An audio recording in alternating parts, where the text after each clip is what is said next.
Thank you, thank you.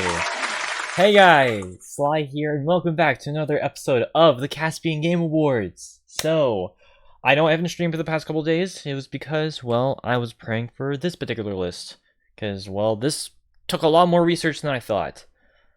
But of course, we are here to talk about the year 2011, which, in hindsight, was actually another pretty good year. It had its problems, but of course we'll get into that in a little bit. But before we get into this, I just want to say again, thank you guys for supporting a bunch of all the content that I've been doing for the past while. And I'm definitely excited to keep going on experimenting to see what you guys are interested in. I'm gonna see if I can do some more Battlefield streams this week, if that's all right with everyone. I know I've been playing a lot of Payday 2, but I just want to see if I can kind of break away from that a little bit, if that's okay. Because admittedly, I don't want to feel like I'm trapping myself in a corner as far as like what I'm creating. But who knows? Maybe that'll turn out pretty good, but only time will tell.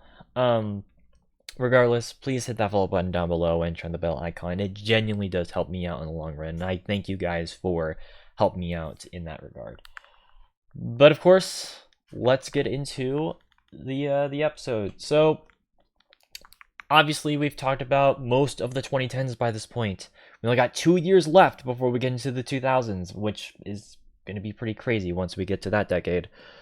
But as far as like 2011, this year, I'd say overall it was a good year.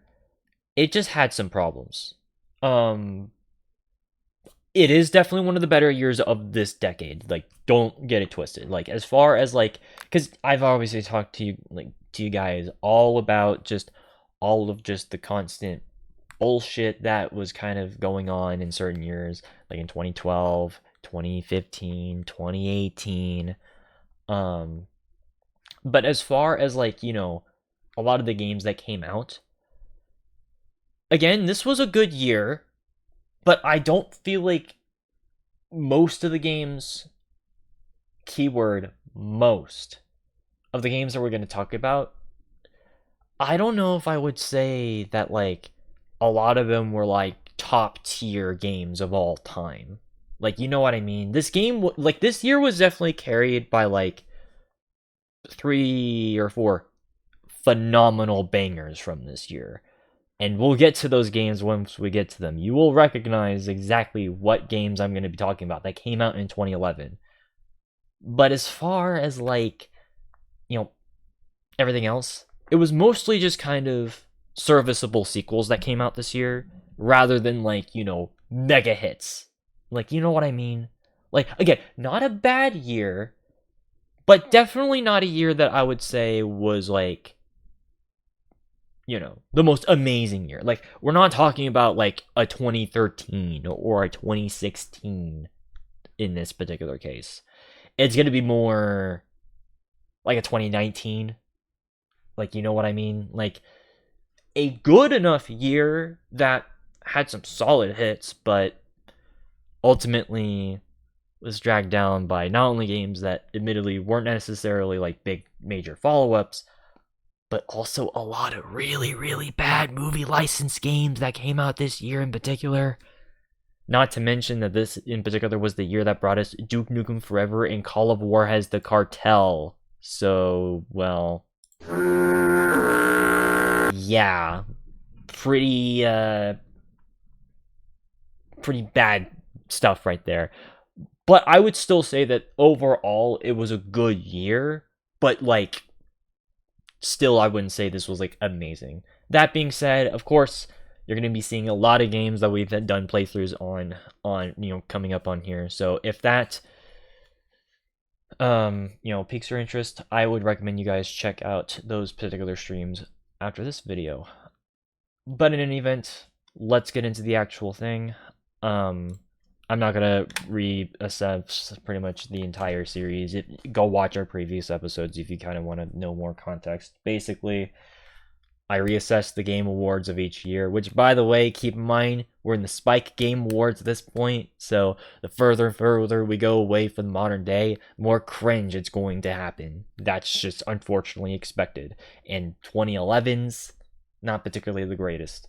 But as far as the categories, well, I can finally proudly say that this is the first year that we will be having every single category have a nomination and a winner this time around. Yeah, I know, we finally reached a year where I'm not cringing at whatever sports or racing game that's coming out entirely. Okay, we'll get to that category. But yeah, no, we're gonna be doing yeah, I found enough games for Game by New Studio. There were plenty of action adventure games, shooter games. RPGs and Sims were kind of hard to figure out, but I did find sports and racing and fighting games. Multiplayer games was through the roof. I found enough DLC, and well, of course, I've always got to have the top 3 over here, no matter what. So, but yeah, no, I'm excited about this. But while I am not going to reassess this entire series, obviously, as a fresh reminder for those who want to know the rules, these are the rules right here, of course. I don't need to repeat myself. We're not the Grammys. We do the entire year, not half of the first year and the second half of the other year. Fully 2011. No weird cutoff dates. No. Fucking, Don't yell at me, yell at the Grammys. By the way, he's actually releasing another video on the Grammys tomorrow, which I'm pretty excited to watch about. Shout out to Crash Thompson. He's a pretty good music YouTuber. Anyways, so yeah, big one up there. Obviously, a game must have had a decent to good launch. Games fixed after the facts will only apply by case scenario. Although, thankfully, we are moving away from that era more and more, so we don't have to worry about games just straight up being broken at launch. Of course, no early access games, so no beta, alpha, pre-alpha games are allowed. Episodic games, we don't have to really worry about anymore, because this is before that stupid trend, so I think by the next episode, we'll do that. Game of the year, of course, has to be a game that is generally accepted by pretty much everyone, and has to be a completely new game, so no remakes or anything like that. And, well, only games that I'm interested in will be chosen. I made one exception, but that's only because, admittedly, it was just kind of, me respecting the game, if that makes any sort of sense. I'll get to it when I get to it. But, of course, trust the envelope right here. You guys know and love it. I made sure to actually have it in front of me this time, so that I'm not, scrounging around whenever I can. But yeah, no, either way, I think that's all I really needed to say.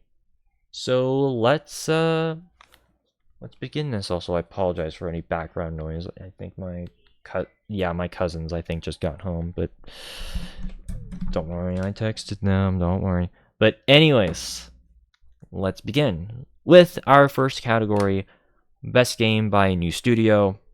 So this year was a pretty big year as far as sorry, I'm hearing a lot of background noise back there. But anyways, yeah, no, this year was a pretty big year for debuting games. You guys might actually be pretty surprised. You guys will not be surprised by a few of the games that I have on here, but you will be surprised with some of the other games that had big debuts in 2011. Or studio debuts, I should say. Obviously, this was not a category that the Game Awards back in 2011 did, because, well, they didn't give a shit about indie games back then. But this was a pretty big thing. So what exactly was released back in 2011? Well,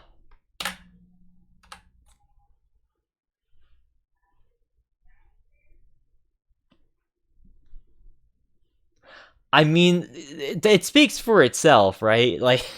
Okay, let's build ourselves up first. Let's start off with Magicka. So, this is a game that was a dungeon crawler. Basically, that's what it was. Action adventure, playing as like, a group of wizards. It's a co-op game. But it was made by a little studio that you guys may know. They're called Arrowhead Studios, right? And they made a little well-known game, right? This game is called what's it called? Oh yeah, Helldivers 2.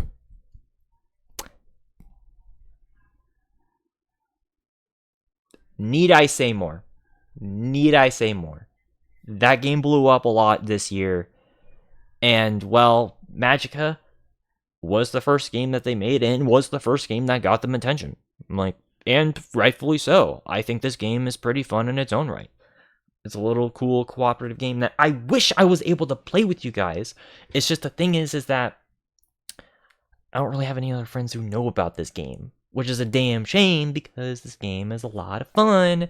It plays more like the original Helldivers as opposed to Helldivers 2. So it's going to be more isometric based. Like I said, it's a dungeon crawler. So it's going to be more in vein of something like that or Diablo. Except it's more of a straightforward action adventure rather than an RPG. So, but yeah, regardless, still a game that I would highly recommend you guys check out, because god damn it, man, this game is pretty fun, especially if you're playing with people.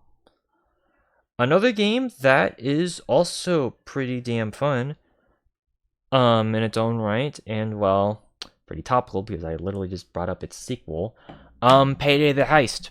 Yes, this was Overkill's first game, and well, Payday the Heist got a decent amount of attention when it first came out, and rightfully so, because this was sort of the era of the co-op shooter, which is an era that I miss so dear to my heart because I like cooperative shooter games.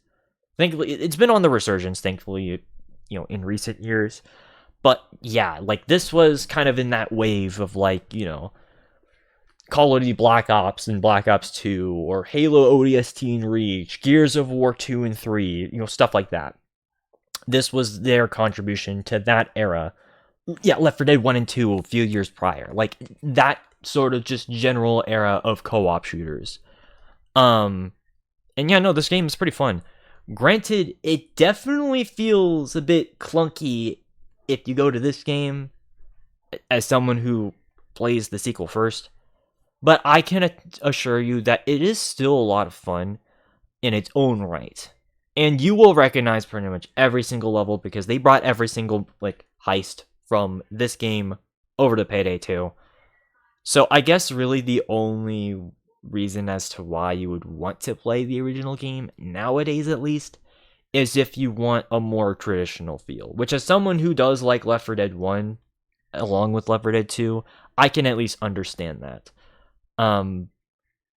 That, and also, admittedly, there isn't really as much issues with, cop hoarding, but that's a whole other conversation. Point is, still a really good game in its own right. And then you've also got, a game named Terraria, which, admittedly, this game has been kind of a forgotten. I feel like this game has been kind of forgotten as of recent years, which, yeah, I don't think is particularly fair at all. Because I did stream this game. I do remember. By the way, it's by Relogic, who also did. Okay, well, this is the only game they published. Damn. And yes, this is an indie game, by the way. It's a survival sandbox game where you are playing, in a pixelated environment where you're surviving, as much as you can while trying to, have an end goal of fighting a boss.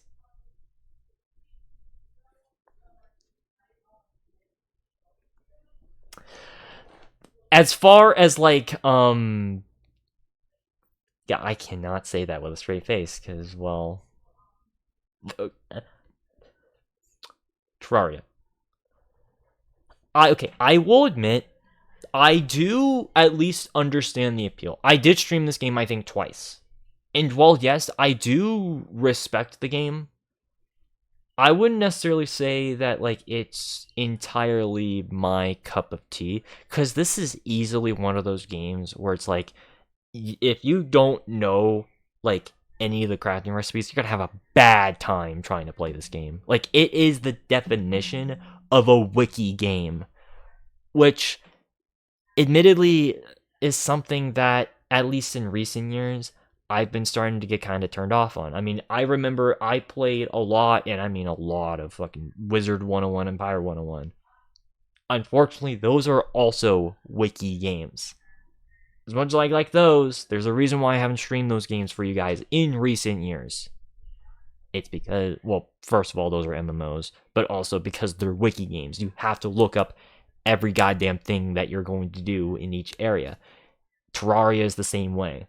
And that just takes up a lot of time if you want to try to, like, you know, play through the game.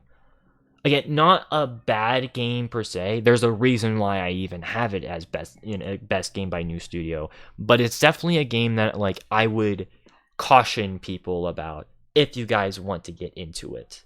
So that's at least my take on Terraria. That, and also it is a 2D plane game, very inspired by the Super Nintendo as far as its graphics. So if that's your cup of tea, there you go. Oh yeah, there's also a little game over here called Minecraft. So, okay. I mean, it's a game that has pixelated graphics, that is a survival game in which you survive each night trying to gather tools so you can do an end boss, like try to have the end goal of fighting like a final boss.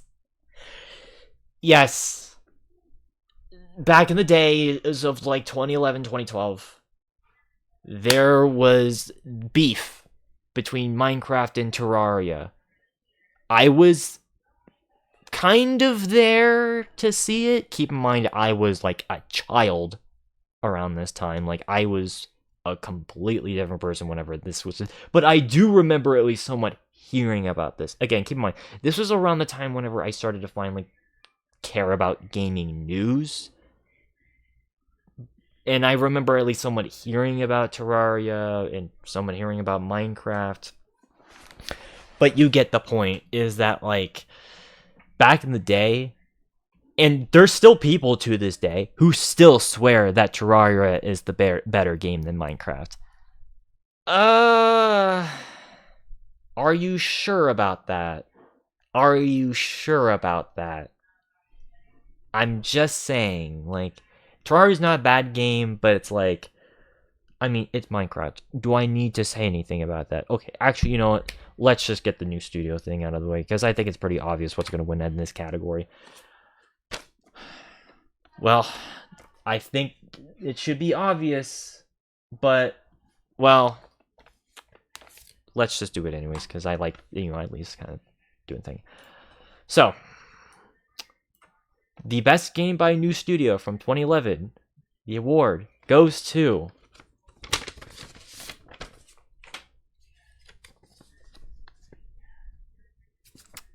Minecraft. I normally would not do this early, but I have to emphasize just how big of a deal Minecraft was. And no, Terraria is a respectable game, but it is not better than Minecraft. And there's plenty of reasons why, and I will back them up, some of which I don't even have bullet points for. So, number one, this game is one of the few games that I do remember being popular straight out of the damn door. Like, even before this game came out. Because keep in mind, this game was originally in, like, a bunch of alpha and beta stages as early as 2009. It had 2 years building up to this, massive release in 2011. At the end of 2011, I should say. And, yeah, let's just say that there's a reason why it was popular. Not just because of, like, YouTube Let's Plays. As a matter of fact, YouTube Let's Plays were actually, funny enough, popular after Minecraft came out. But as far as just a game itself, it offers not only a pretty, like, solid enough survival experience, just on a 3D plane in this particular existence, but also it had a unique creative drive that most other games just straight up do not offer. Because it's a sandbox game, which it's its biggest strength. The fact that you can pretty much do anything that you want in this game, like, is just amazing in its own regard. Because, there weren't really a lot of games that allowed for, the idea of, like, having a creative mind kind of driving the game itself. Maybe, like, puzzle games for you to solve stuff, but that's already predetermined. You can pretty much make out this entire game however you want. And as I said, there's versatile survival and creative modes that allow for said experiences to pan out. Obviously, since this game is procedurally generated, there is no single game of Minecraft that will be the exact same unless you type in the specific seed. You will have a unique experience in both the survival mode, which of course, is you gathering resources and, surviving as long as you can, and building up to the end with the Ender Dragon boss fight. So, sorry, God, they are so loud, Jesus. I'm sorry, like, that's actually kind of annoying. Anyways, that sort of, survival mode leading up to, like, the End Dragon boss fight is, well, pretty, tempting. And obviously, let's put aside, like, all the updates. Let's just forget about all of, like, the combat update and the biome updates and all that fun stuff. I would still argue that the original, full release version of Minecraft, and hell, even some of the alpha and beta, portions of Minecraft are still enjoyable to this day. Like, even just plain version of Minecraft, I still think this game is pretty fun. So, and there is one thing. Here's the one thing that. Okay, here, yeah, this is the one thing that Minecraft has over Terraria. And again, it's the one thing that, admittedly, was kind of the crutch I had, at least whenever I was trying to play Terraria. Its crafting systems are easier to get into because it's more streamlined. Let me explain. So, obviously, in later versions of Minecraft, it's way even easier because of the crafting booklet that you're automatically given in the game. But even before then, the crafting recipes themselves, yeah, you might have to look up a few of them, but I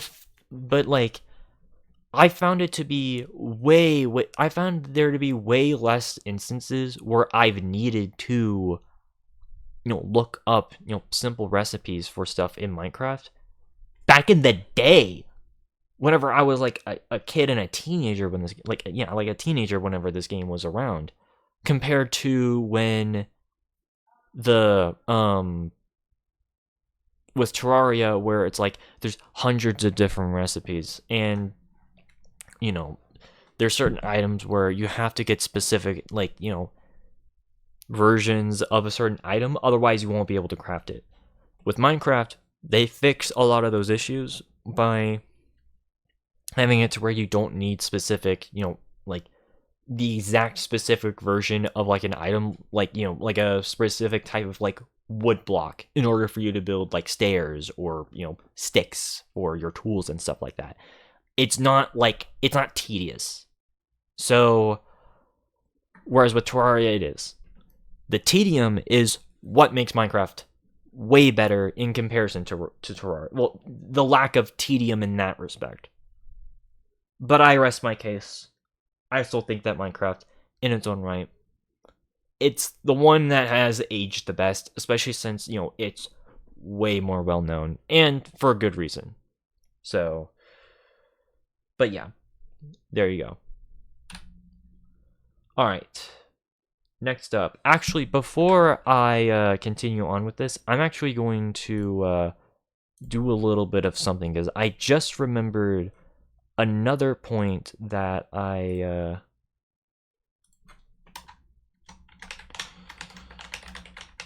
forgot, that admittedly I did kind of forget to bring up for a few of these. So yeah, give me a second with a few of these.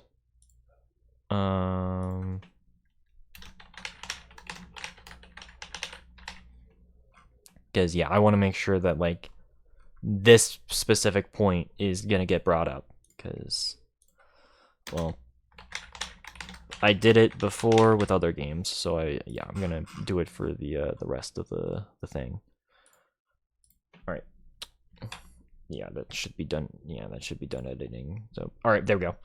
All right, so yeah, that's my choice for best game by new studio. It should be pretty obvious. Action adventure.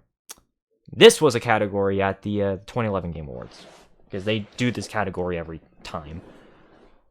And, well, of course, includes all these categories up here. But what did they end up choosing for best action adventure games, as far as the categorizations? Well, not bad choices, actually. The ones I definitely do agree with, let's go on with that first.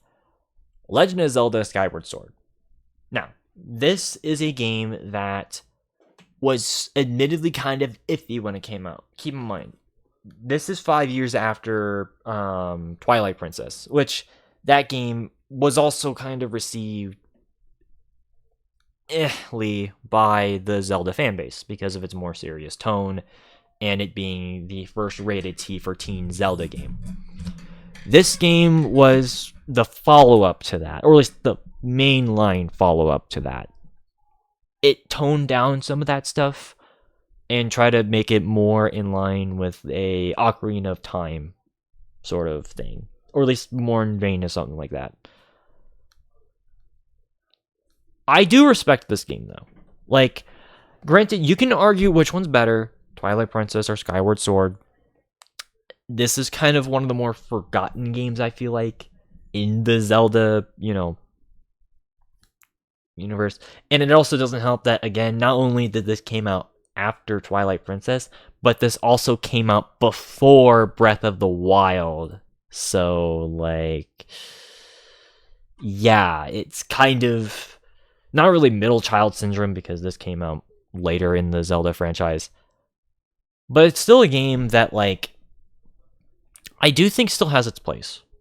If you want something that is a bit more of a lighthearted version of, the, Twilight Princess sort of gameplay, and also is sort of like the beginning of the entire timeline. Because, yes, this is the first game in the Legend of Zelda franchise chronologically.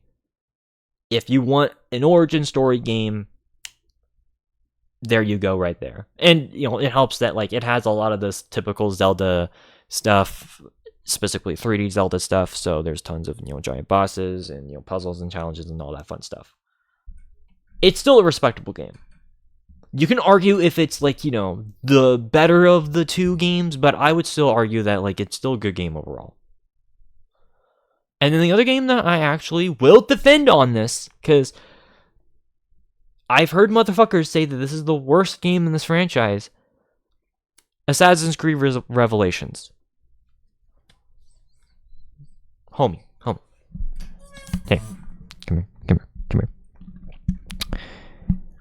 In what universe is Assassin's Creed Revelations the worst game when you have the game coming out after this being an underwhelming disappointment, Unity, which was broken at launch, and then Valhalla, which was 30 hours longer than it should have been because of needless padding.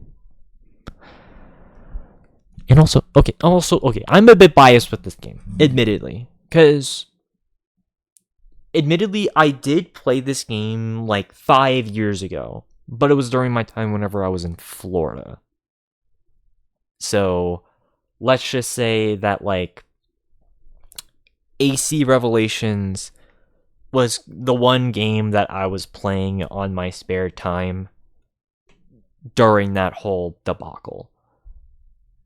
And yeah, you can probably see where I'm coming from when it comes to AC Revelations.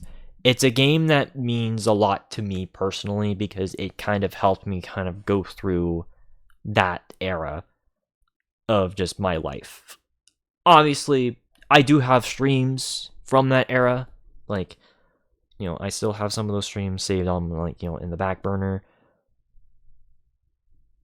But it's an era that, frankly, I really don't want to go back to. And it was thankfully that, like, AC Revelations helped me at least kind of get a break from all of that. At least on my own time. I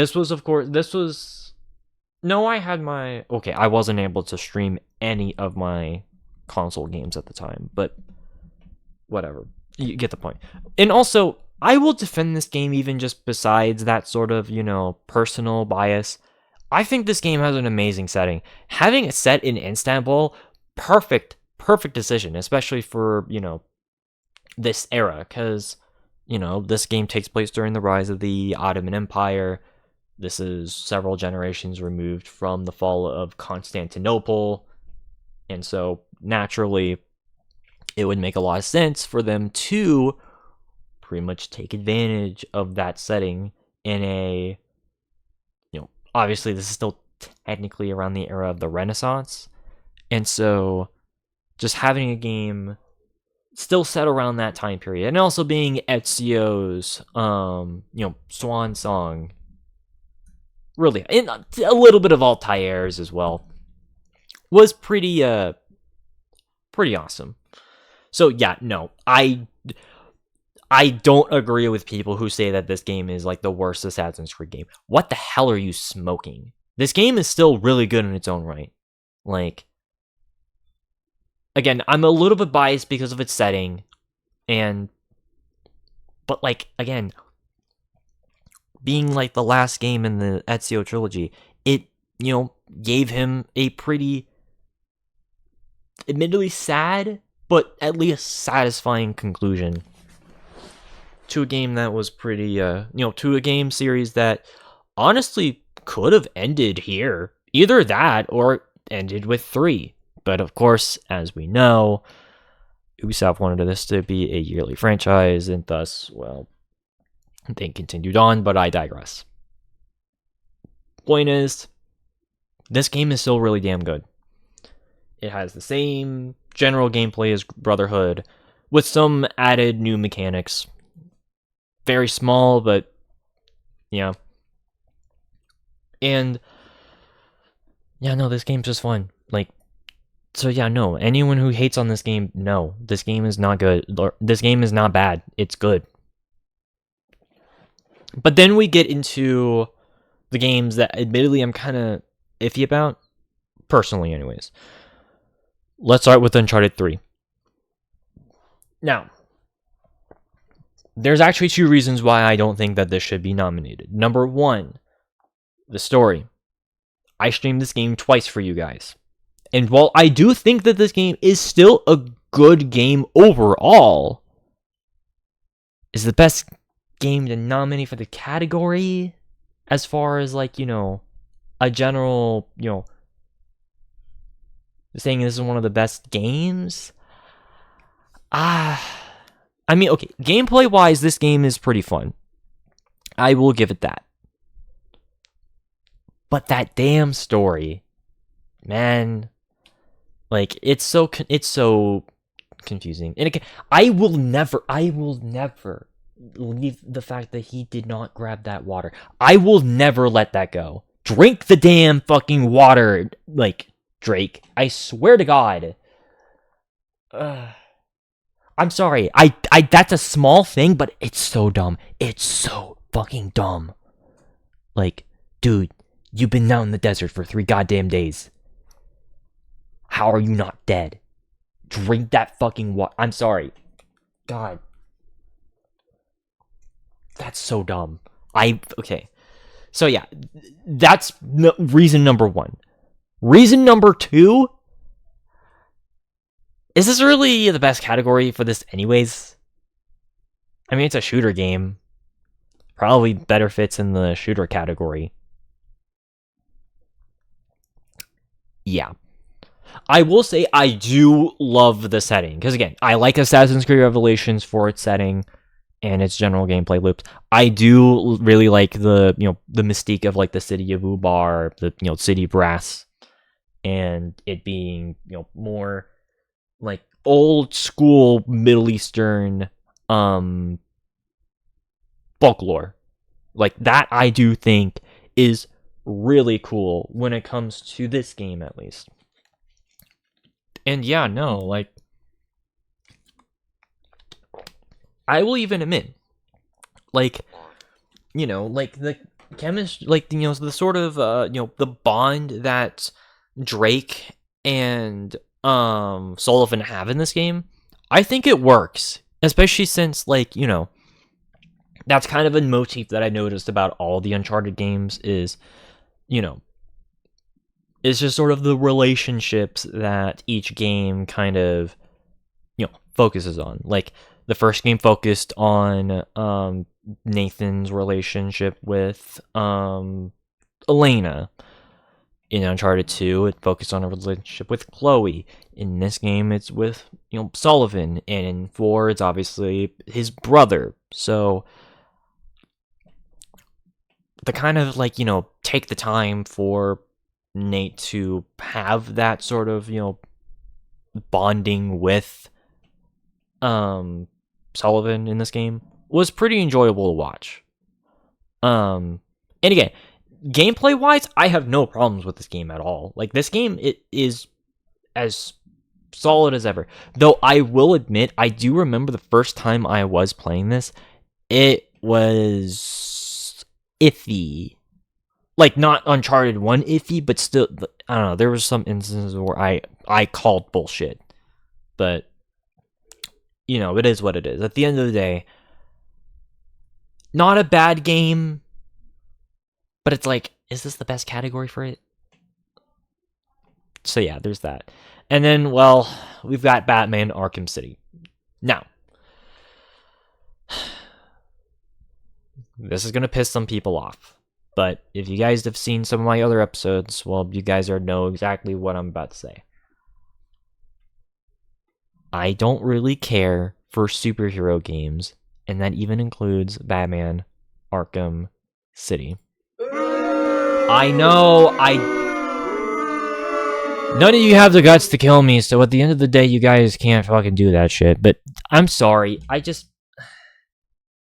and that sucks too, because it's like, this is one of my cousin's favorite games too. Like, he fucking loves this game. Hell, I remember when this game first came out, he was like, playing this game like non-stop. Like he loved Arkham City. But I just don't really care that much for just superhero games in general. Like, I don't know. It's just,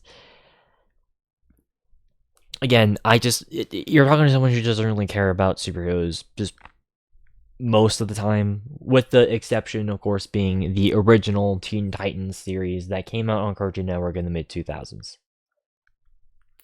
That's it. And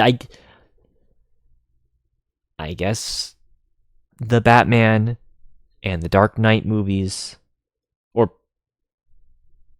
the 2008 Dark Knight and the Batman movie released 2 years ago, those are exceptions, not the rule.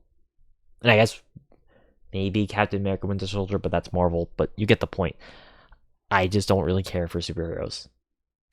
I never really did.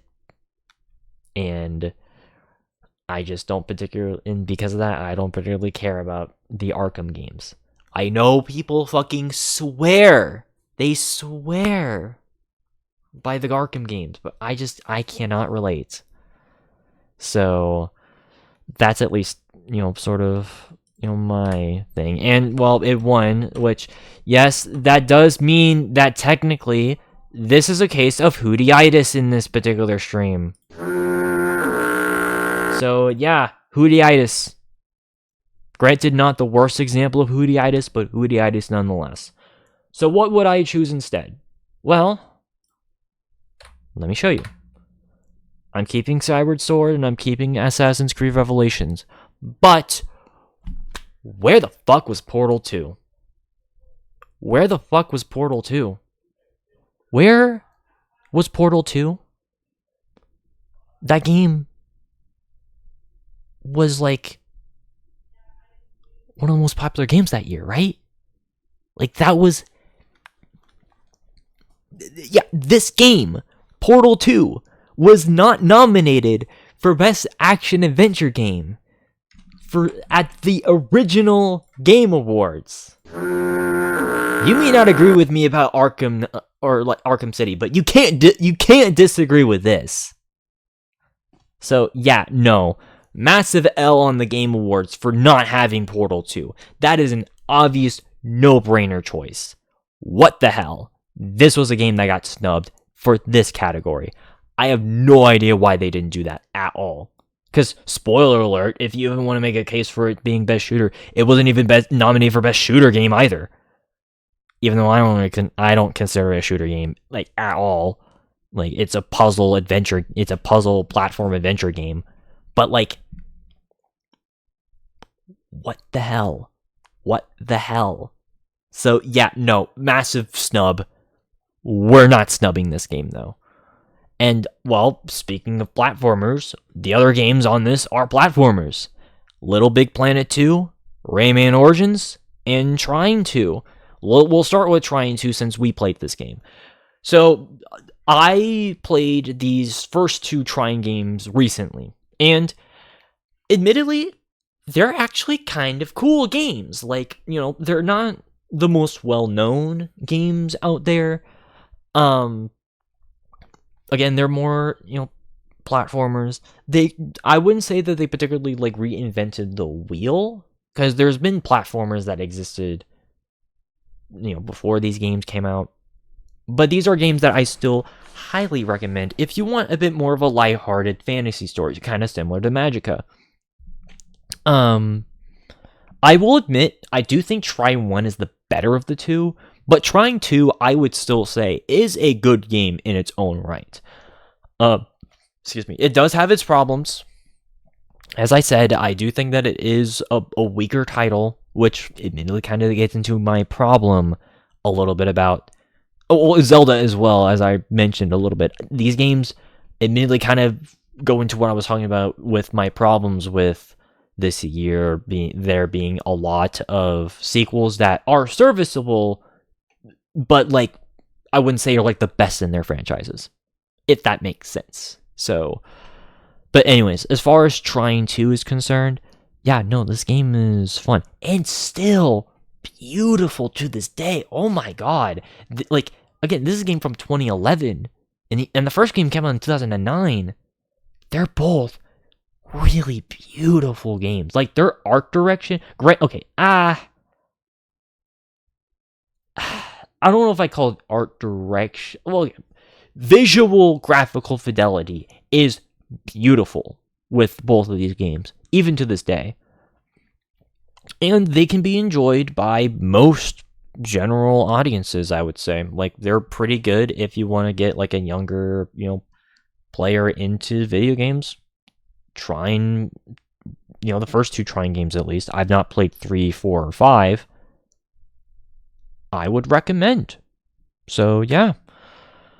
And then, well, we've got Rayman Origins, which this was a necessary comeback for, the little dude after Ubisoft fucked it up in the late 2000s with the stupid little annoying white minions. This is what we needed after that whole fucking disaster of an era. So, and again, another game that honestly still looks really damn good to this day. and it plays well too. Like it went back to the formula of the original Rayman, as opposed to it being a 3D game that is a 2.5D game, and it works wonders in that regard. Like if you want a more, again, another more, friendly 2D side scroller, platformer. Yeah, no, this is another easy recommendation in this particular, show. But then you also have Little Big Planet 2, which, rest in peace, the servers. I know the server, like the online, sharing of custom maps is no longer a thing. That is a damn shame. Admittedly, it was kind of something that was seen coming because, the game's over a decade old. Once you start reaching that 10-year mark, you start the more and more you risk your game becoming a bit, obsolete. Not in the sense that it's a bad game, but just in the sense that, like, they start not having online services for games anymore. That's a damn shame. At least to my knowledge, you can still at least make your own custom maps. You just can't share them online anymore. At least I think that's how it is. But regardless, though, I've actually kind of turned around my opinion as far as Little Big Planet. I used to not really care, which is funny because, again, I'm like the PlayStation guy. I mean, look at all my PlayStation 2, 3, and even, like, yeah, look at that. Look at that shelf of just PlayStation 2 and 3 games alone.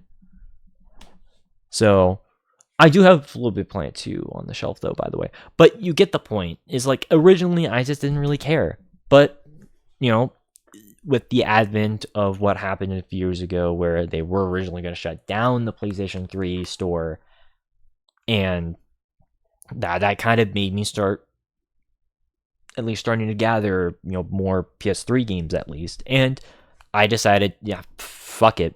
Little Big Planet, it's one of the few major non-originally PlayStation 2 or 1 era, PlayStation 3 exclusives. Might as well try it. And yeah, I can see the appeal. Like, again, it's more for a younger crowd, similar to Rayman Origins.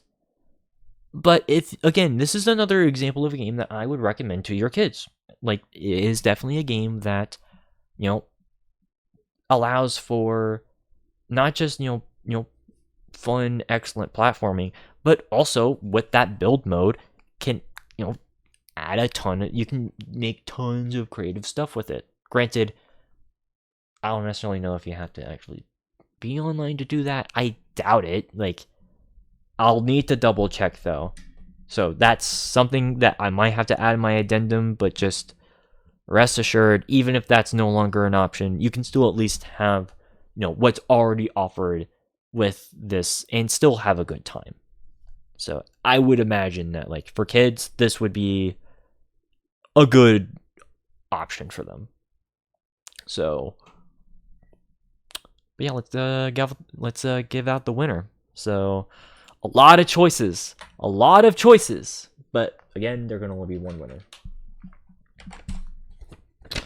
So, the award for the best action adventure game of 2011 goes to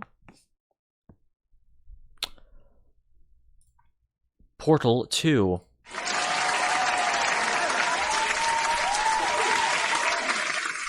I mean, again, this game got snubbed. This is the best action adventure game from 2011. Not a doubt in my mind.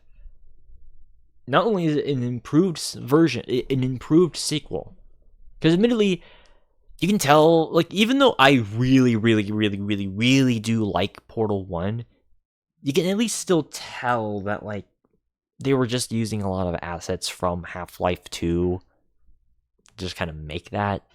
Like, it's a very Source 1.0 engine feeling game.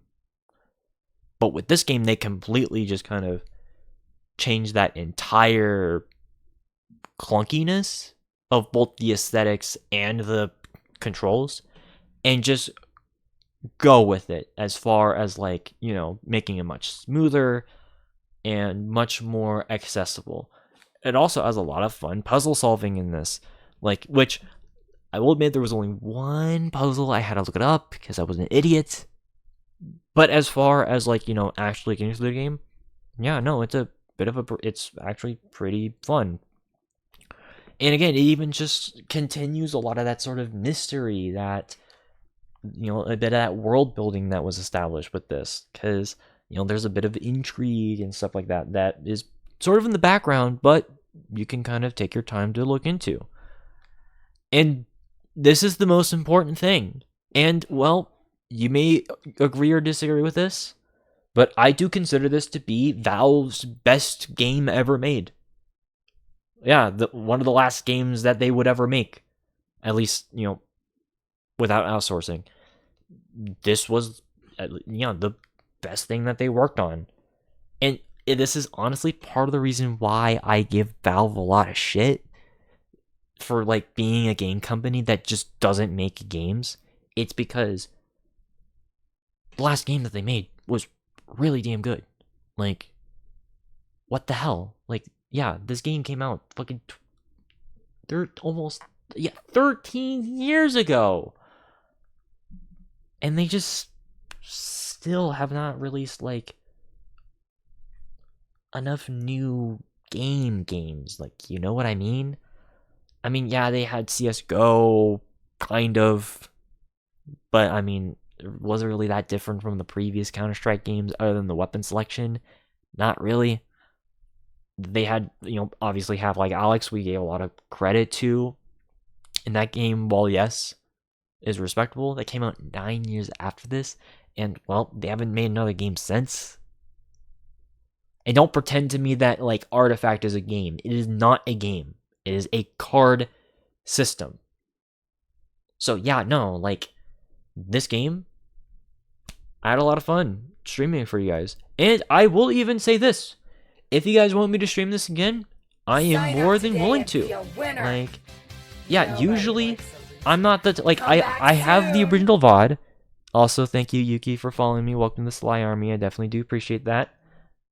But yeah, usually I would be someone who would be pretty critical about not really trying to replay games. This is one of those exceptions. So, but yeah, I highly recommend you guys check out both this and even the original. You will not regret it. But anyways, let's continue on with the best role-playing game. Now, again, this was kind of a tough category to kind of find and do research on, because I don't know, man, RPGs... I think there was a reason why 2012 was such a great game, like a great year for RPGs. It was mostly because 2011 was kind of a dry year for the most part, or at least it wasn't like as great of a year as people were wanting it to be. But let's go over what they ended up choosing. The original, yeah. So yeah. Honestly, though, fair pickings. I mean, okay, with one exception. Let's talk about that. Dragon Age 2. I am really hesitant to kind of say that this is a fair picking. Not that it's a bad game, or at least I don't think it's a bad game. I think the game itself is fine.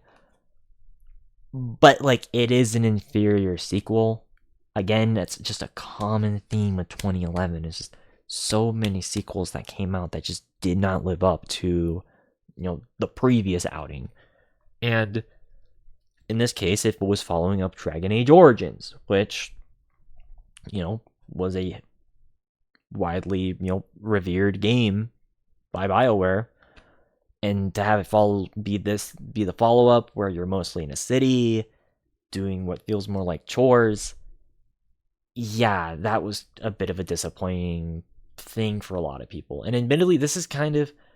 I point to, like, Mass Effect 2 being kind of the beginning of BioWare's downfall. But if I'm being honest, a lot of people consider this to be the beginning.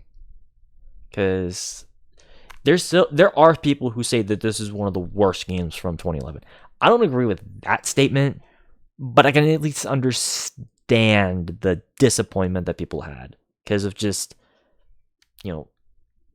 not just the fact that they kind of, toned down the stakes to where it was barely anything, but they also kind of dumbed down some of the gameplay features that were originally in Origins, and they even changed the way in which like the enemies looked. Like they changed art direction, and yeah, let's just say that not a lot of people jived with that.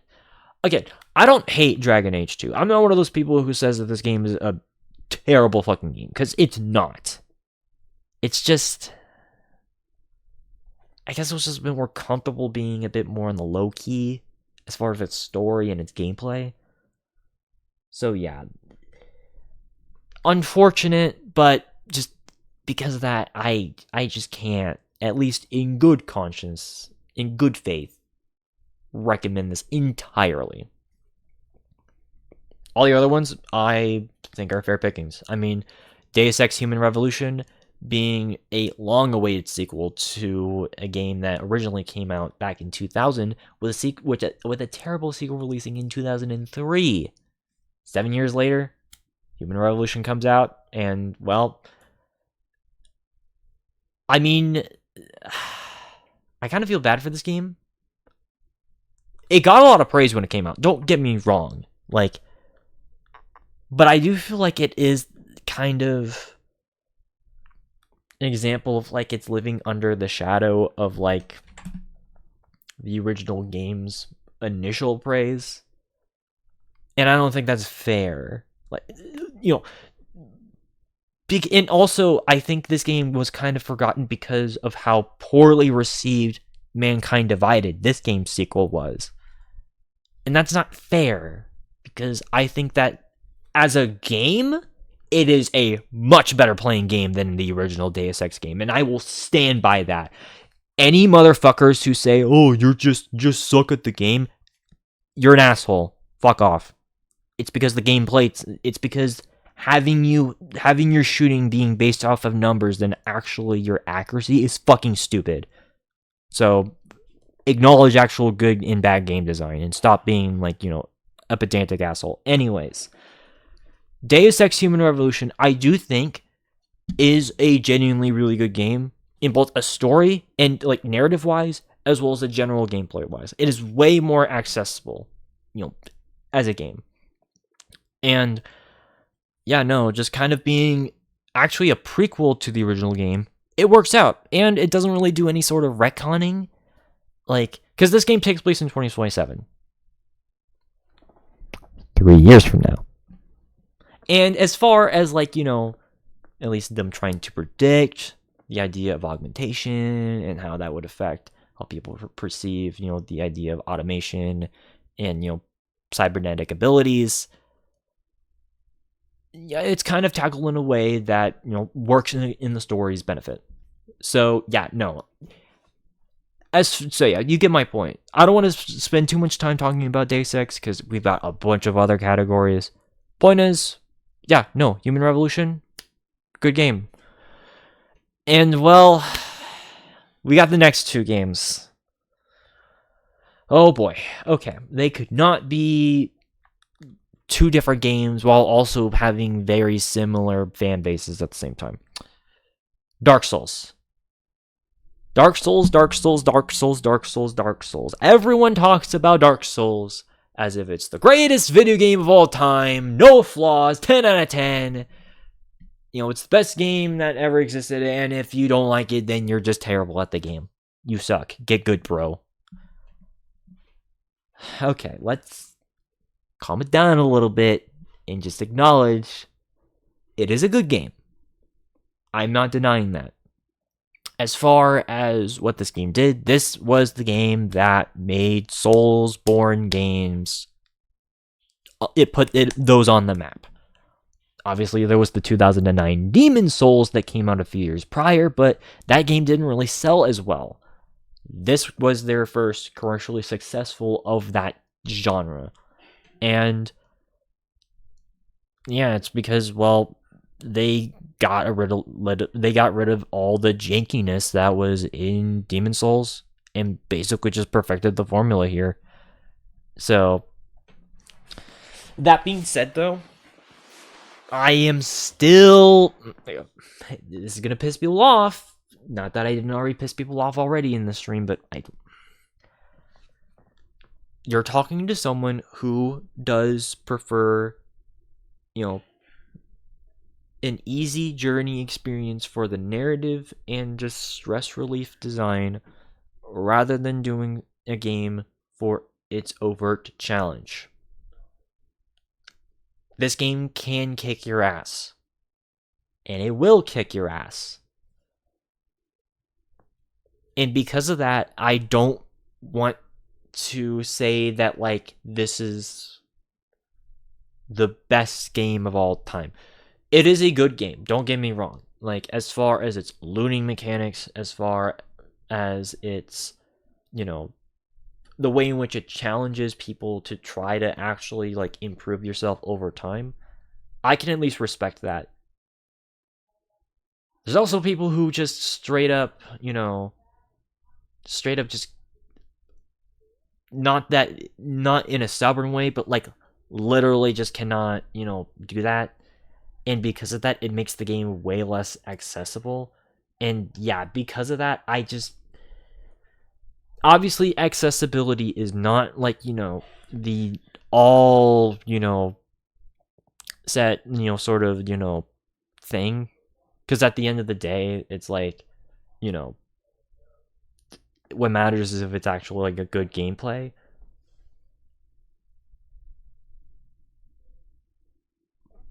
At the same time, though, it's like, I don't like the idea of gatekeeping an entire franchise. That's basically my stance. Just don't gatekeep saying that like you can't play this because this is too hard for you. Get good. That's what I don't like. And yes, I'm willing to call the Dark Souls fan base toxic. I've seen way too much of it. I rest my case. But as far as like the game itself, it is a good game.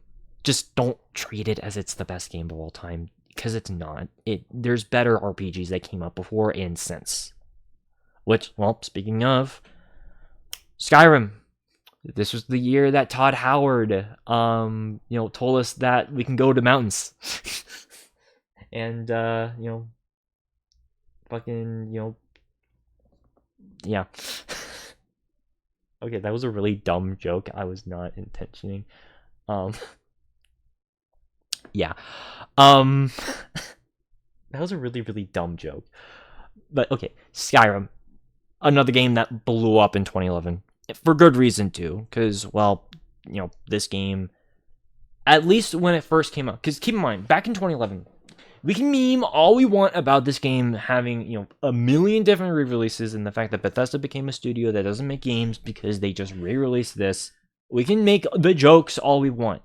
However, this is a good game in its solid core. It is basically just an improved version of Oblivion, but with a lot of more quality of life tweaks that unfortunately weren't particularly, giving Oblivion any favors, and just, giving the game a bit more of a, polished life.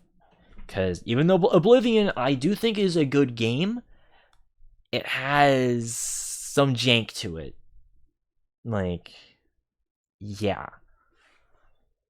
And, well, I mean, it helps with Skyrim's case because, this game is obviously, it's set in the province of Skyrim in, Tamriel. So as far as, it having a bit more of a personality with its, Viking-like aesthetics, yeah, I do think that, like, it's a better themed area than Oblivion. I will give Skyrim, like, that is another thing I will give Skyrim, is that I do think it has a better theme to it.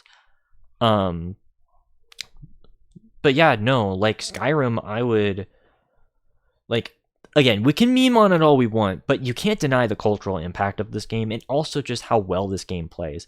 Plus the fact that you can do so much just general game, like, there's so much game to this, but it doesn't feel like padding. And that's what I do respect with Skyrim. Which, obviously, should not surprise you. It won the, Game Award back in 2011 for Best RPG. fair enough. And yeah, again, it's for good reason, because of just, the overall improvements that they made, as well as the expanded mechanics, and just sort of the... I'd say the stakes in this are a bit lower than Oblivion's, but, like, it's still a big threat, because obviously, dragons coming around after thousands of years, that's oh no. But yeah, like, I do feel like this game, in recent years, I feel like has been gotten a lot of, unwarranted shit. That's at least my stance. Now, obviously, it should be pretty obvious that Deus Ex, Dark Souls, and Skyrim are going to be kept within these nominations. But what am I going to replace Dragon Age 2 with? The Witcher 2. How the hell was this not nominated? This game, okay, granted, obviously Witcher 3 got way more attention than this, but Witcher 2 also got a decent amount of press coverage back in 2011. Obviously, people praised this for being a much better game compared to the first Witcher. And, a lot of the branching story paths that they gave in this game obviously added a lot of depth to what they wanted to do in this franchise. And a lot of the systems that we know today with Witcher 3 and hell, even a lot of other open world games, they actually came from this game. Like, or at least like more modernized versions of a lot of those mechanics originally came from this game. Like, obviously, branching dialogue trees, that's been a thing for a while.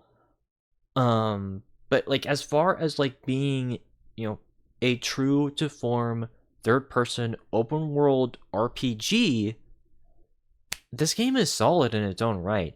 And again, it's so confusing as to why this was not nominated.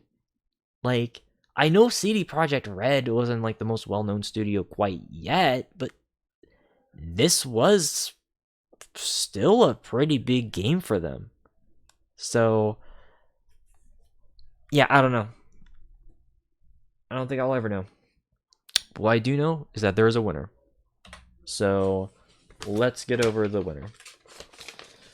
So, the award for the, oh wait, hold on, let me check something. Okay, yeah. So the award for the best role-playing game of 2011 goes to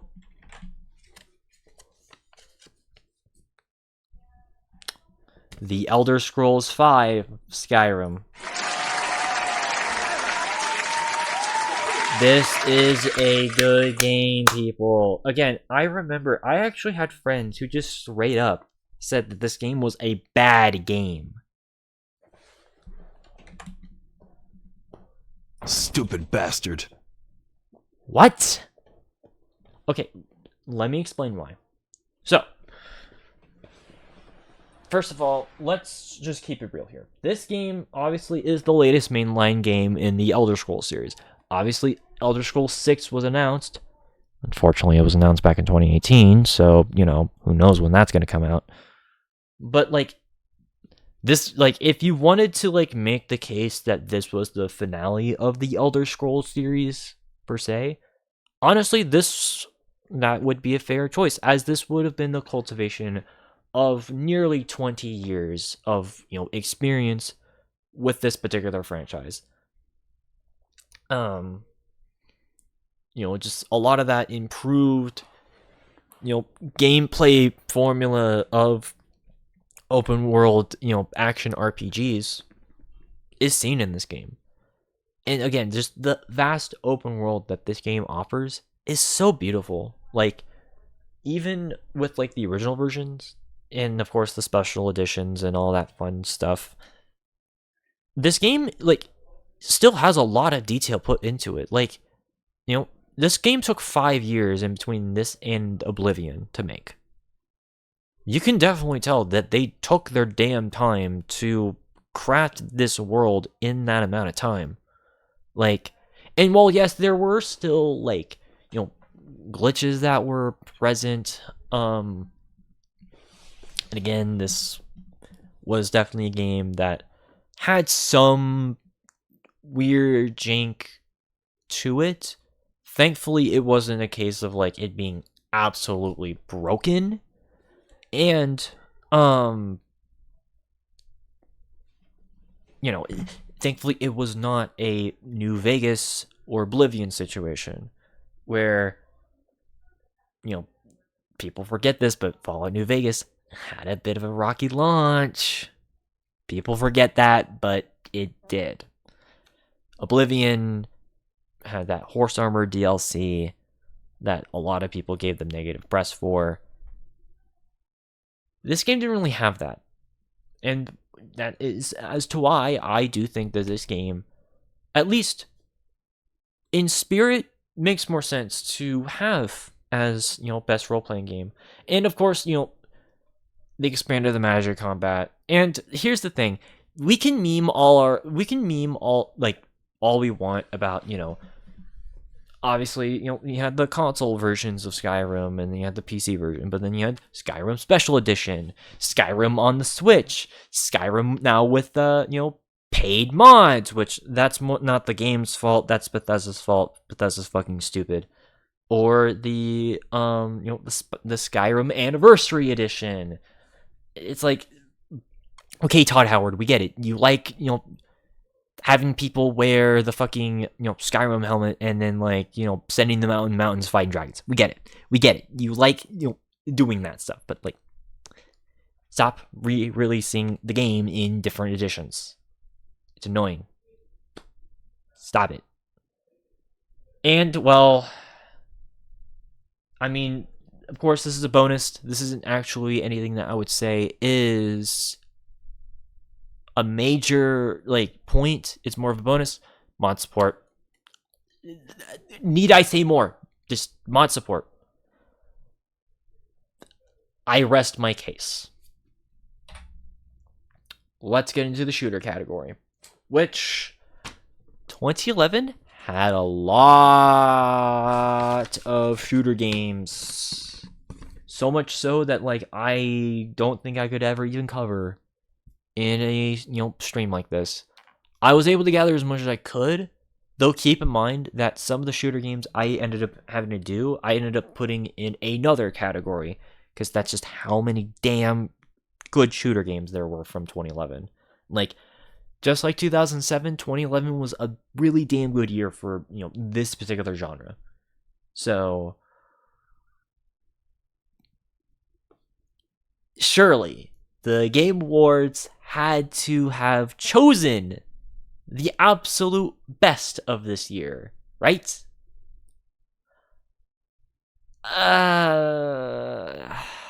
Well, in some ways.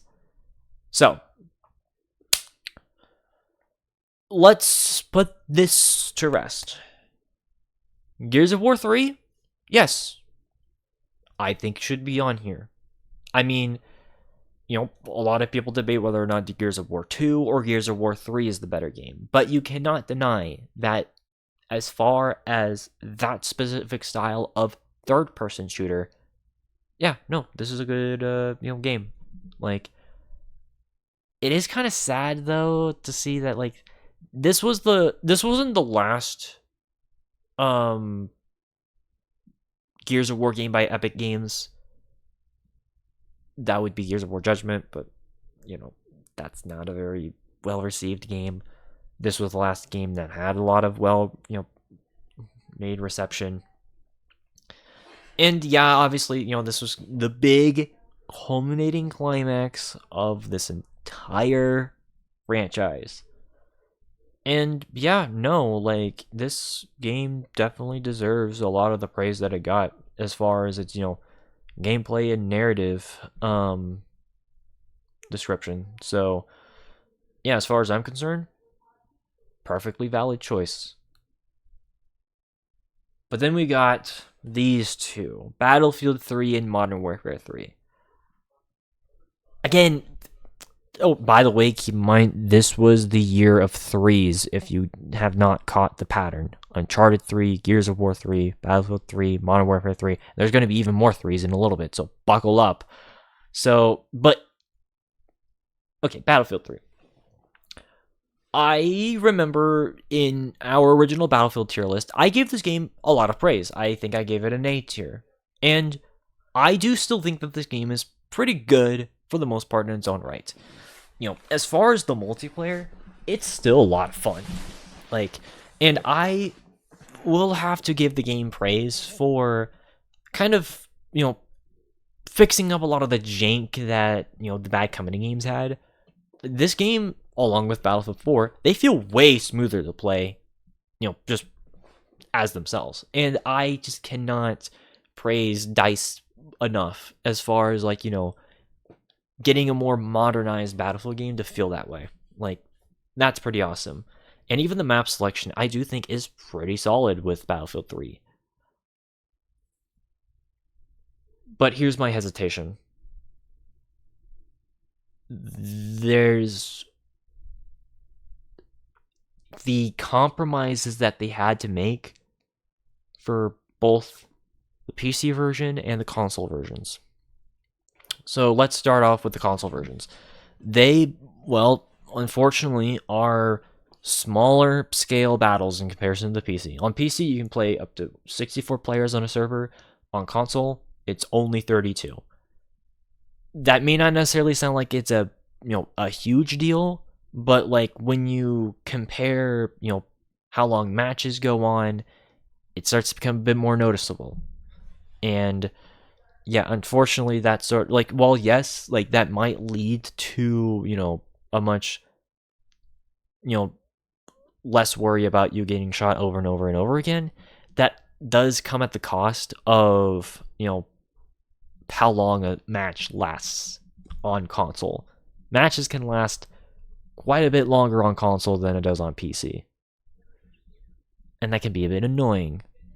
So, and also it doesn't help that the game looks way worse on console than PC. This is one, I don't usually like talking about a game's muddier graphics because, obviously we're starting to get into some older game territory here, 2011. But this game has some ugly textures on console, especially on the PS3 version. Holy shit, it looks bad. Yeah, this game, and that sucks because on PC, this game looks really good on PC, but not on console. Which, speaking of PC, the stupid battle log, God, that is the Achilles heel to the PC version, is instead of using an actual in-game menu in order for you to get into your games, DICE had the very smart decision to instead make you go to a separate web browser. I'm not kidding, you have to go to a separate website, even if you already download the game, and get into your matches from there, including single player. That is actually terrible. That is the worst. What if the website goes down? What, you just can't play Battlefield 3 if the website goes down?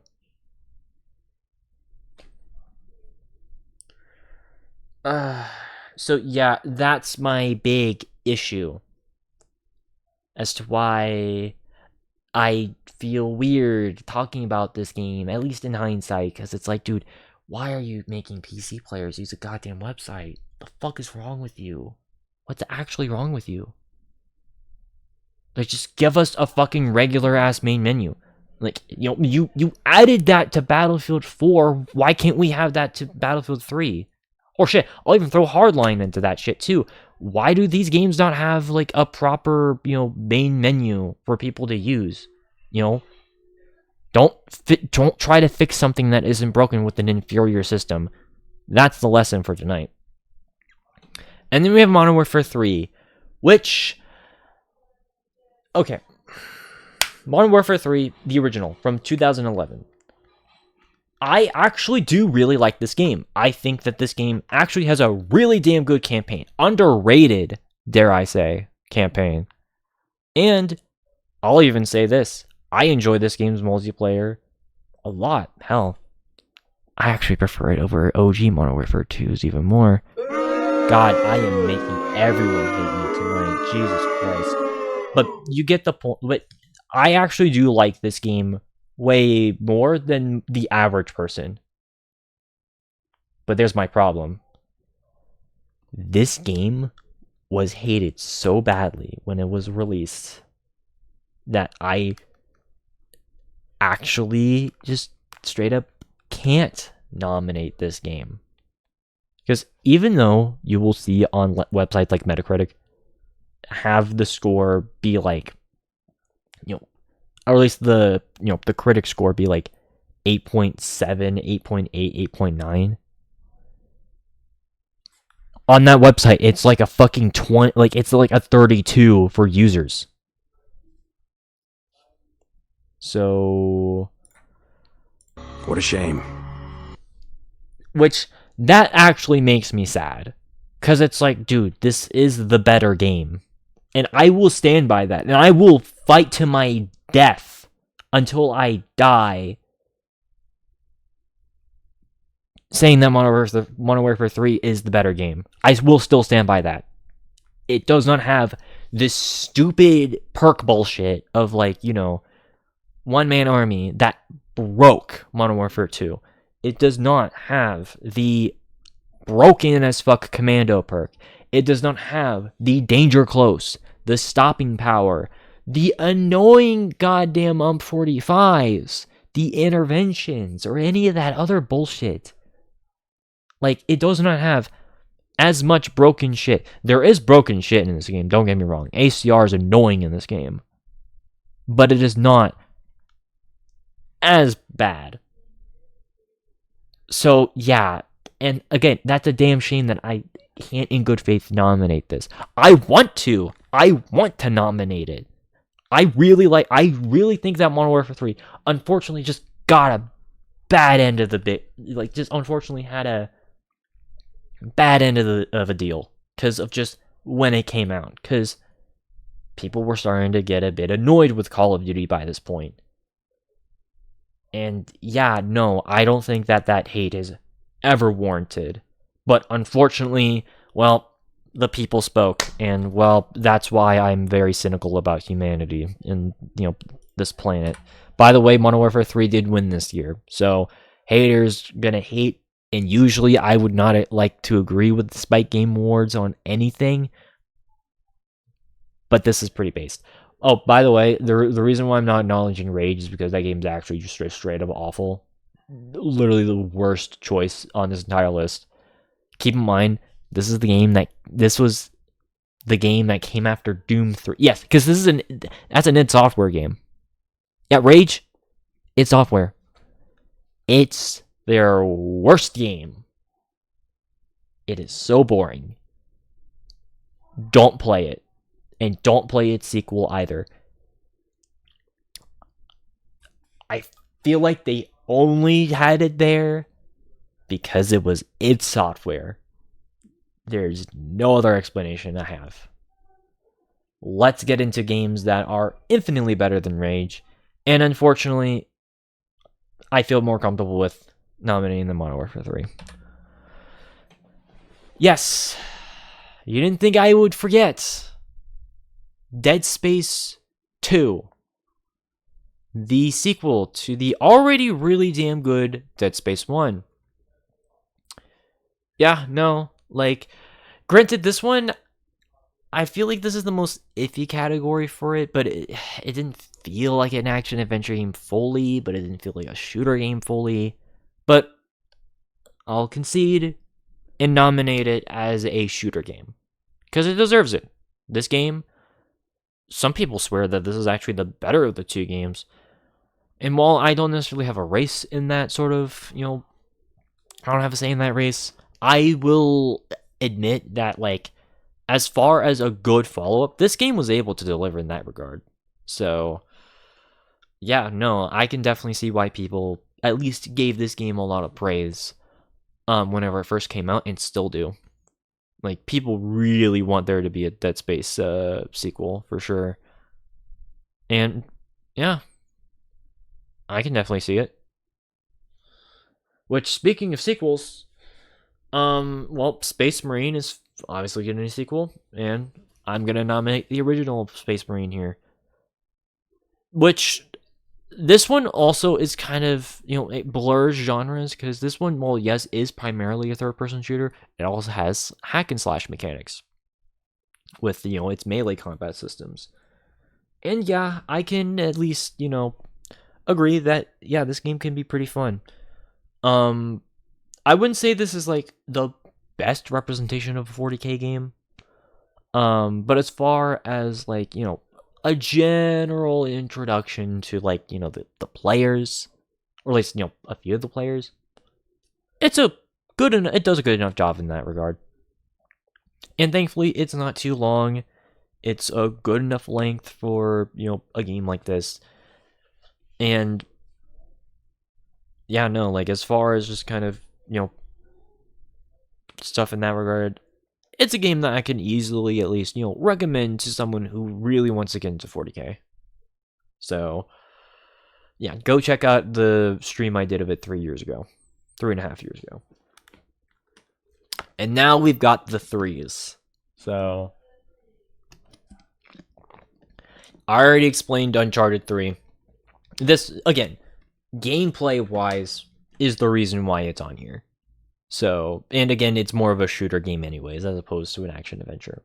So, yeah, good enough to be on this list. But also, I'm going to give a nod to Sony's two other threequels from this game, or from this year. Killzone 3 and Resistance 3.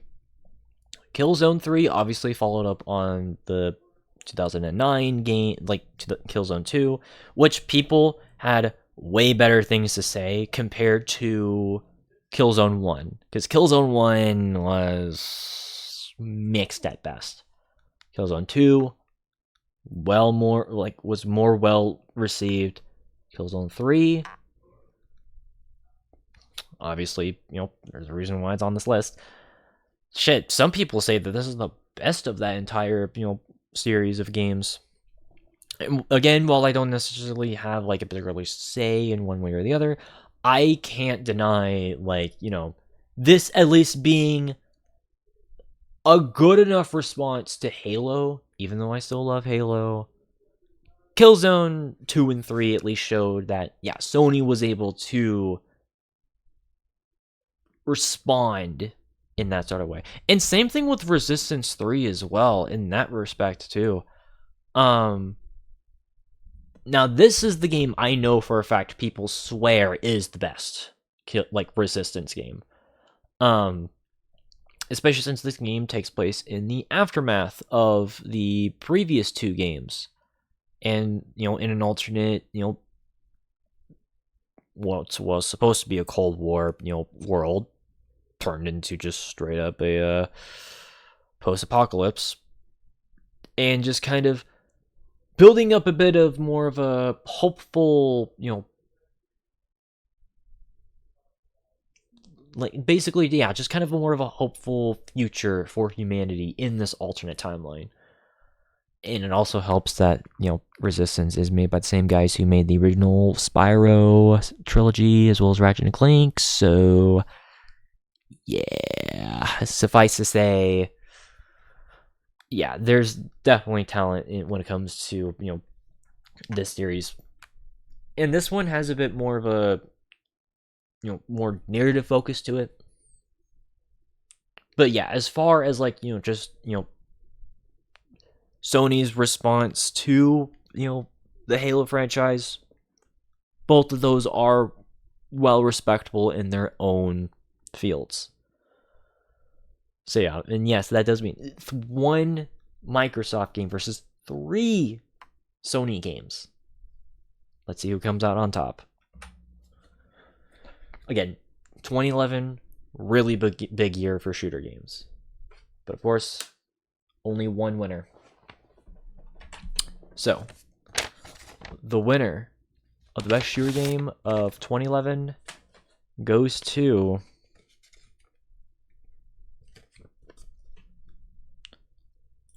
Gears of War 3.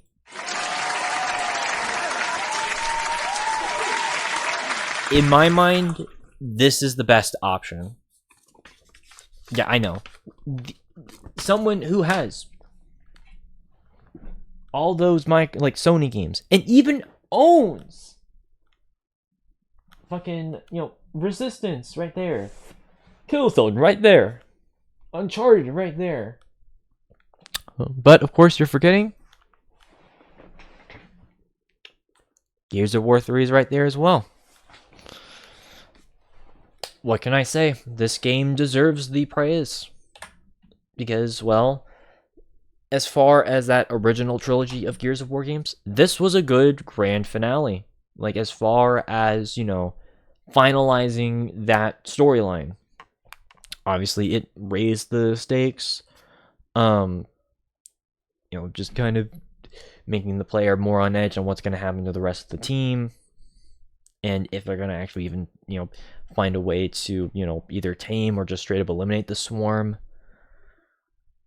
And it's backed up by just the very smoothened out gameplay. Like, they didn't change too much between this and 2, but it's a bit more of a clickier and snappier sort of game. Honestly, not too indifferent from something like Uncharted 3, where it's like, it still feels where that game still feels very similar to Uncharted 2, but just with a bit of a snappier sort of, thing. And again, it's funny because I streamed Uncharted 3, but I'm giving this the win. I compare the two because they're both, cover-based third-person shooters that were, for their exclusive consoles. But as far as overall both narrative and gameplay, I do think that overall Gears of War 3 does, deliver overall in that aspect. Again, Uncharted 3 is not a bad game.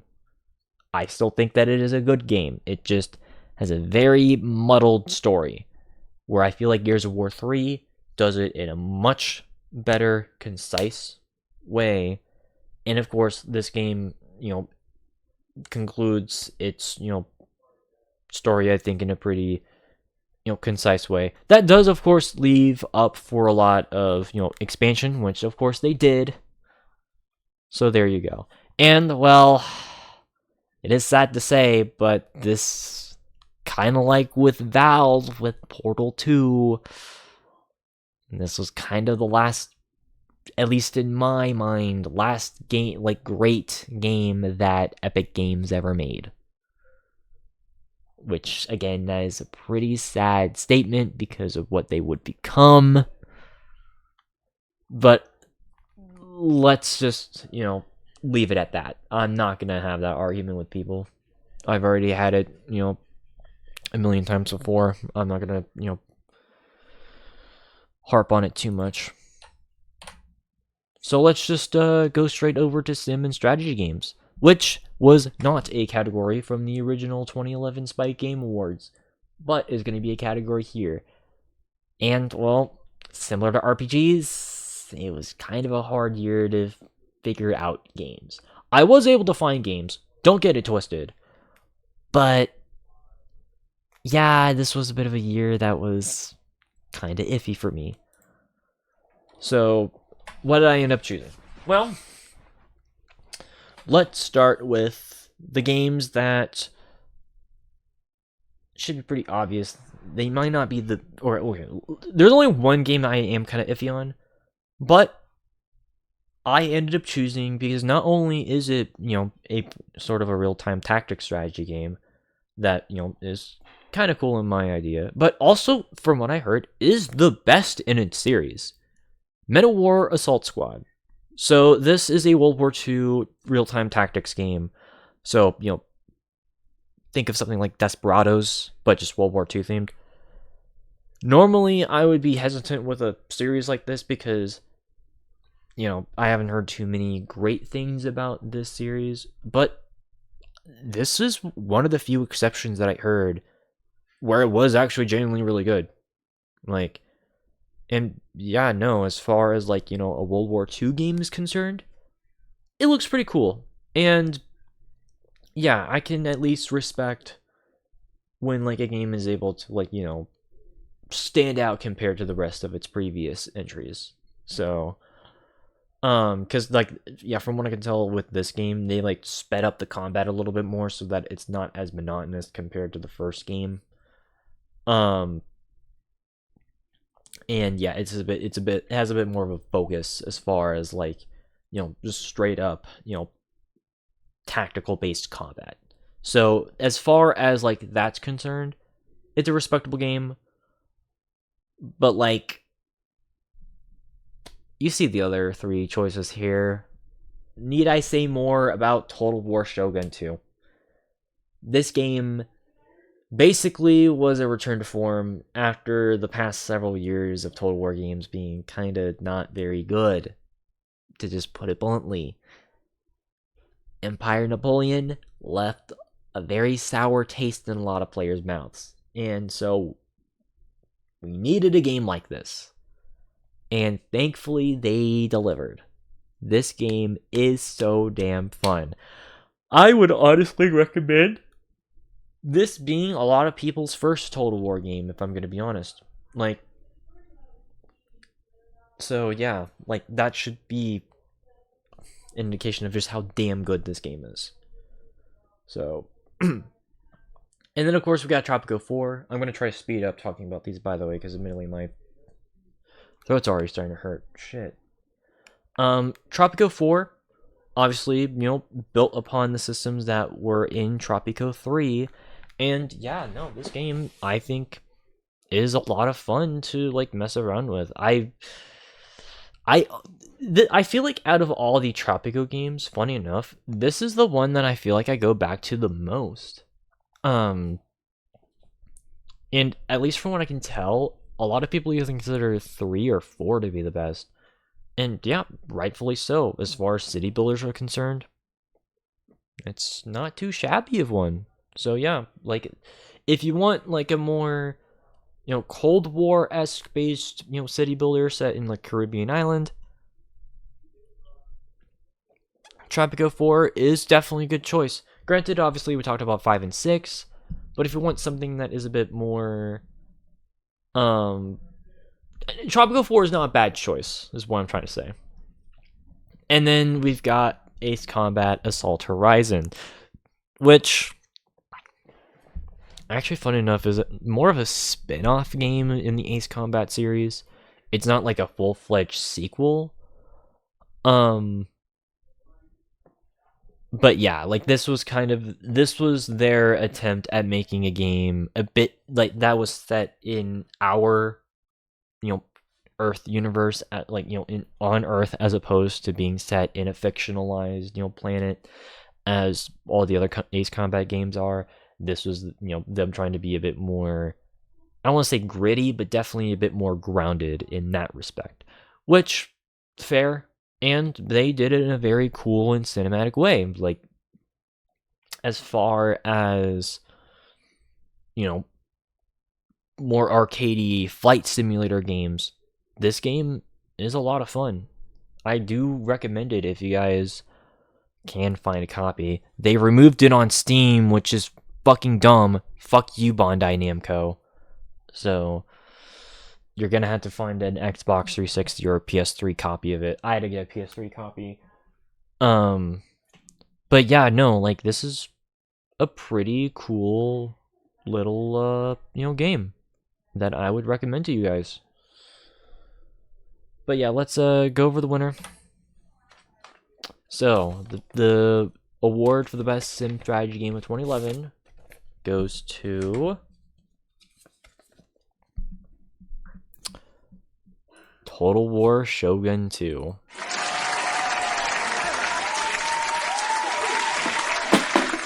I give a lot of love to Total War. I really do. But that's partially because, if I'm going to be honest, this and Medieval 2 were some of the first Total War games I played. And yeah, I do think that, in this game's particular case, this game is really phenomenal. Like, it was a return to form for the series. Because, again, the last couple of games were just, not really the greatest, but it was also a return to form because, this was actually, funny enough, the original setting for, the first Total War game, Total War Shogun, back in 2000. And so to kind of have a indirect sequel to that game, but with way more updated mechanics, was a welcome change. And of course, they overhauled the combat in this game as well, so that it's a bit more fast-paced, as opposed to like the slog fest that could happen in Empire and Napoleon. Medieval 2, I'm fine with it being a much slower Total War game overall because it's medieval style combat, but you would expect with a game with gunpowder to be a bit faster, but it is what it is. Also, this game has much better like camera controls. Like that is one thing that like the way in which we know the Total War camera now, most of the features, other than the removing the HUD, that came from this game. So you can thank this game for having not only how like the battle camera works, but also just the campaign camera, because this was the first game that allows you to rotate around as opposed to its stagnant overhead.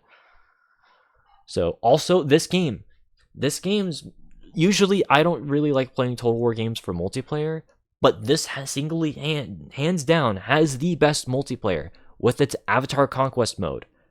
Like, oh my god, that is an ingenious way to incorporate the campaign mechanics into a multiplayer-esque PvP setting. And that is something that like this game needs a lot more credit for. And yeah, this is honestly one of the best feeling games in the series. And well, of course, as always, mod support is a pretty big bonus. Although this game doesn't have as much mod support as I wish. Modders, make this game work out, please. I am begging you. So, but yeah, I'll do one more category before I'll get. Actually, never mind. I'm gonna get some water right now. I'll be right back. So.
Alright, I'm back. Yeah, I just need to get some water, so fuck. We're like halfway done. This better not be a 4-hour stream. Okay, let's go over best sporting racing fighting game. Now, it has been a hot minute since we've had this as a category. So I'm gonna sort of explain this one. I'm not really the type of person who particularly likes a lot of sports or fighting games, and I am just starting to kind of get into racing games.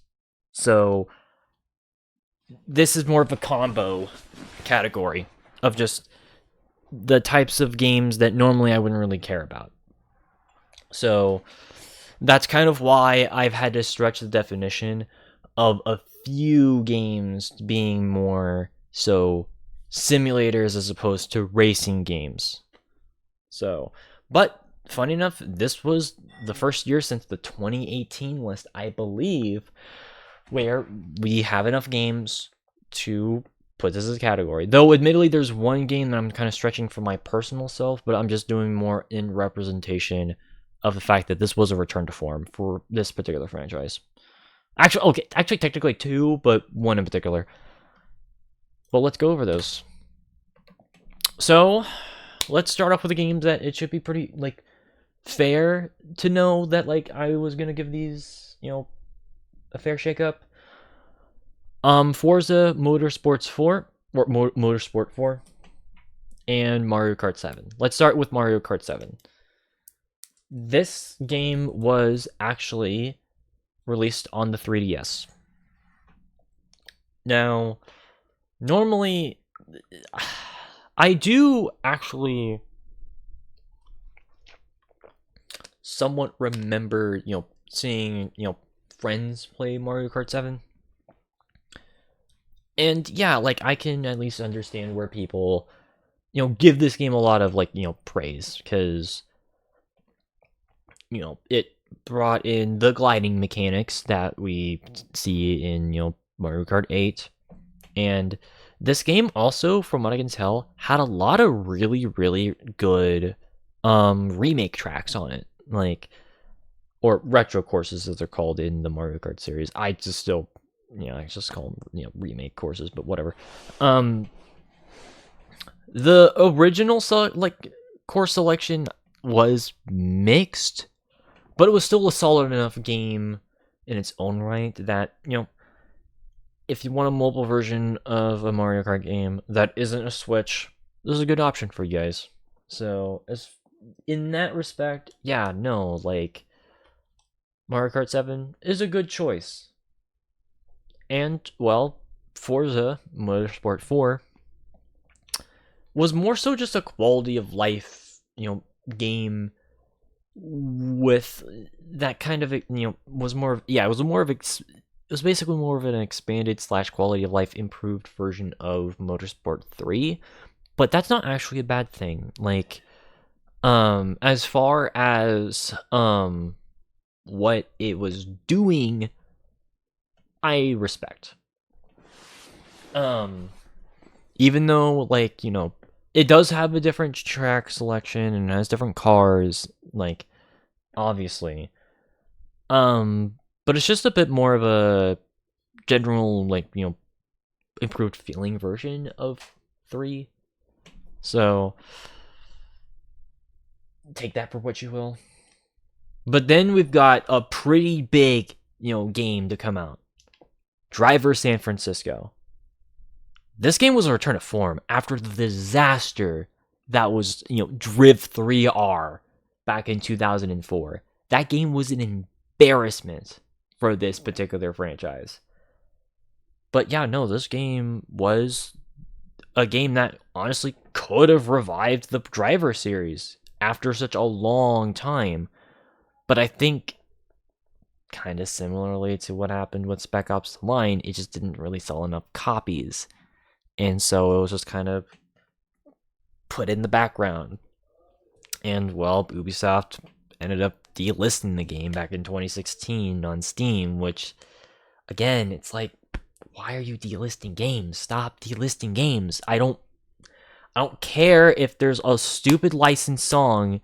Just remove the song and then just keep the damn game. Like, I don't care about licensed music. Like, I don't. And it also doesn't help that, like, obviously they've replaced the Driver series with the Crew, and of course the whole fucking debacle with the Crew happened earlier this year because of them removing that shit too, but, like, God, Ubisoft, you're such a fucking dumb company. But anyways, Driver San Francisco is a solid enough game that stands on its own, even if you've never played a previous Driver game. Hell, I'll even just dare and say this. This is the true Driver 3. Driver 1 and 2 exist. Driv 3R, just back no, that game doesn't exist. This is Driver 3. Go check it out if you guys haven't already.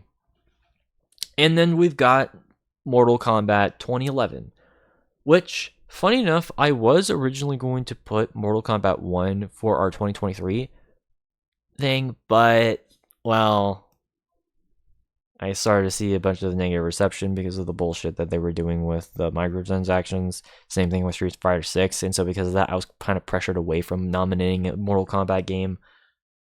But, well, this I feel way more confident into nominating because, again, this is another return to form, this time with the Mortal Kombat series, because in the 2000s, well, Mortal Kombat was in its dark ages, where they basically just kind of tried changing it more into less of a fighting series, more of the action adventure series, which is so dumb.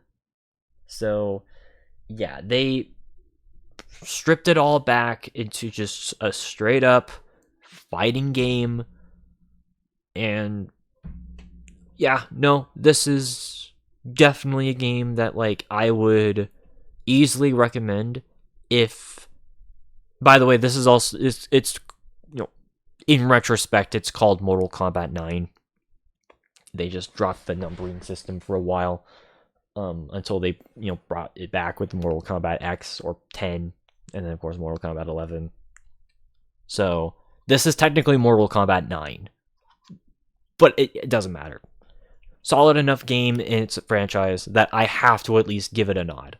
Even if, like, I will admit I'm not the biggest Mortal Kombat fan, I have to at least bow down and say, yeah, no, this game helped bring the franchise back in the 2010s.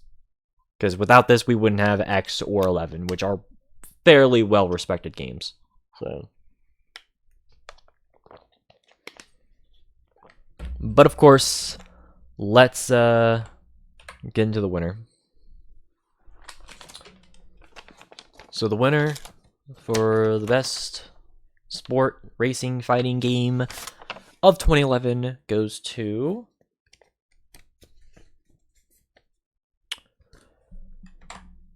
Forza Motorsport 4.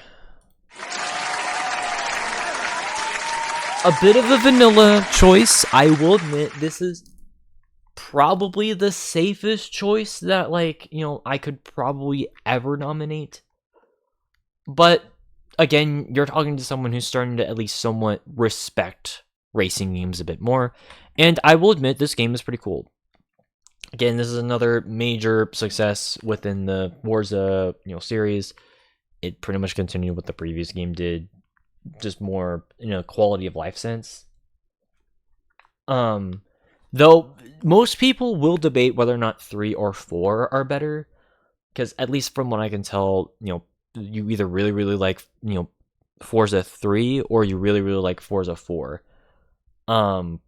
As far as the motorsports games are concerned, with Horizons, it's mostly 1 or 2 people typically think of when they think of, like, the best Forza Horizon game. But as far as, like, the motorsports games are concerned, yeah, you can go either way. It didn't really reinvent the wheel, pun intended. Like, it didn't really, like, set out to change too much. It's just a solid, racing experience. And yeah, no, this game, I at least can give it props for just kind of, not being another botched sequel. So that's ultimately what I've got to say about it. All right, best multiplayer game.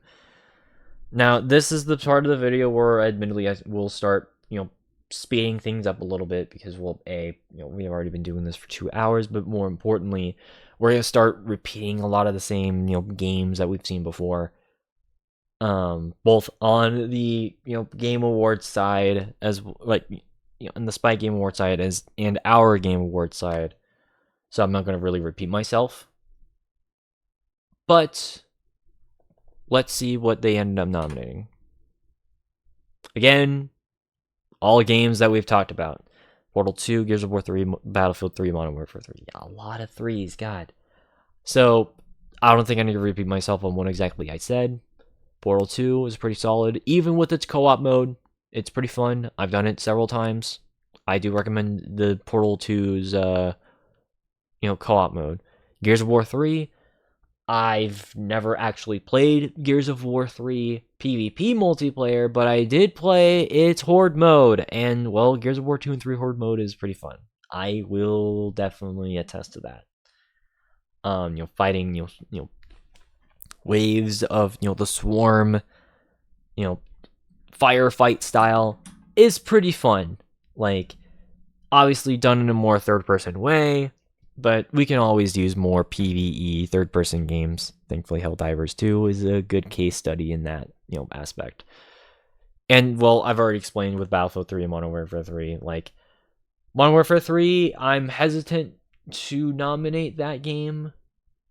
Although with Battlefield 3, I am a bit more comfortable. It's just that dumb battle log. It's... By the way, Portal 2 won this award, which actually kind of based. Like, that's actually a pretty out of left field choice for the Spike Awards. Because you would think they would have chosen Modern Warfare 3 again, or maybe Gears of War. But no, they chose Portal.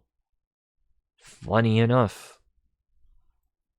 Actually, I will actually give them props for that. They didn't actually choose the Dude Bro games for once. I will give them props with that. Trust me. It's better than it's better than what they did earlier, which of course we'll get into on other videos. But anyways, these are what I ended up choosing. So obviously, yeah, Magicka again, really fun cooperative, wizard adventure dungeon crawler. I highly recommend it. Total War Shogun 2 with its amazing Avatar conquest mode, where again it just combines elements of the campaign into a more streamlined sense in a multiplayer plane. It's really awesome. Go check it out if you haven't already. Portal 2, of course, with its cooperative gameplay. I really want to see if I can get either Saimori or Goldie or maybe even Zombie to play Portal 2 with me. I think that'd be really fun for us to figure out the entire cooperative mode on our own. And then of course, yeah, I got Payday the Heist on here because again, it's very similar to Payday 2's, just obviously with less features because it's the first game, and just a bit more, I don't want to say relaxed, but it's not as cop heavy, so you don't have to worry about that too much, and it's still pretty fun in its own right. And then of course, Battlefield 3. I barely decided to put this on here. I almost put it as a guilty pleasure, but it's still Battlefield gameplay. I still love Battlefield gameplay. And I do respect this game. Just keep in mind it has a really, really dumb launcher. That's the Achilles heel. At least for PC. On console, less players and less... less players in a server and even less appealing graphics. But I'm also going to give a shout out to Red Orchestra 2, Heroes of Stalingrad. A World War II tactical shooter set in Eastern Europe. And this one, admittedly, yeah, I did stream this once, 4 years ago, on kind of a one-off stream, because I recently bought it around that time. And yeah, no, I can see the appeal. It's definitely, because it's a tactical shooter, it's going to be really hard for you to get into initially, but don't see it as a game that you have to get a good KD in. Because that is unfortunately a mentality that people, a lot of people might have with shooter games, but this is a much more hardcore game. Unfortunately, keep in mind, this game came out in 2011, aka around the same time when a lot of people just stopped giving a shit about World War II games, and so because of that, it was unfortunately just kind of released at a bad time. But make no mistake, it is still a solid game, and also I'm biased because I do like World War II games anyways. So yeah, I do respect that. I do respect Red Orchestra 2. If you want to play something that's similar to if you want to play something that has the same locales as a game like Call of Duty World at War, but you want a bit more of a hardcore tactical experience with it, i.e., like akin to something like Insurgency, Red Orchestra is definitely a good choice. So yeah, I wanted to make sure I gave a shout out to it because I wasn't able to do it for the shooter category. But of course, let's get into the winner for the best multiplayer of 2011. So here we go. The award for the best multiplayer game of 2011 goes to Magica. Oh shit, where's the audience? Please stop. Yes, Magica. You may not particularly care for fantasy, but without this game we would not have Helldivers 2. So, but of course that's not the only reason why this is going to be giving the win for the best multiplayer game. It's just a fun time. You know, it has a bit more of a tongue-in-cheek, sort of humor. It doesn't take itself super seriously, but it's just a really fun, cooperative dungeon crawler. Like, if you want a game that is sort of a Diablo style, but is a bit more on, like, the looser end side, and that you're able to kind of, have tons, and I mean tons of, like, spells and weapons and all that fun stuff. This is honestly one of the better games I would recommend, especially if you're someone who, funny enough, may not necessarily like how violent, games like Diablo or Path of Exiles gets. If you want a bit more of a, lesser extreme game like that, but you like the concept of the gameplay, this is a good game to recommend. There's that, and again, of course, it has that fantasy touch, so I'm obviously going to be biased. And, well, as I already mentioned, without this game, we would not have Helldivers and Helldivers 2. It's just a fact. This was Arrowhead's first game, so you gotta at least pay a little bit of respect to it.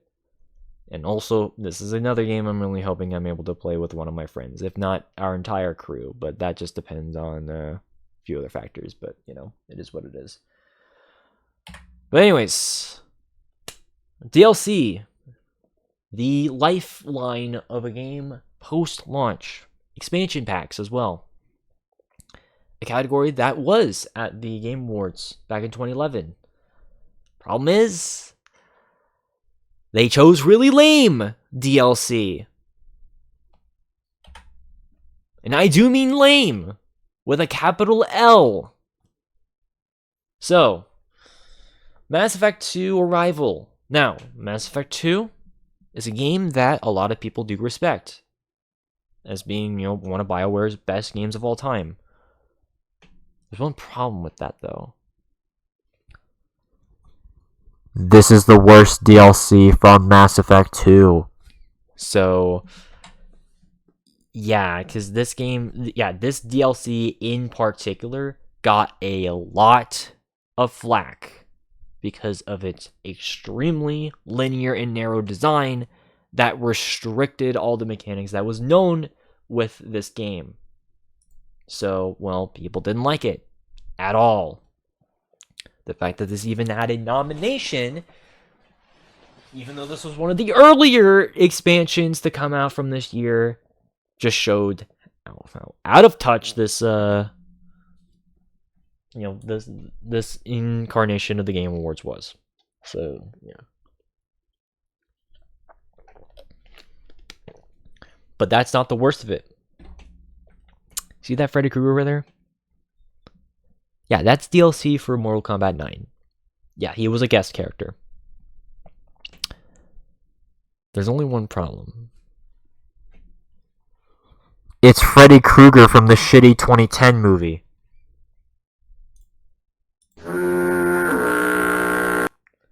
That is so bad. Oh, God.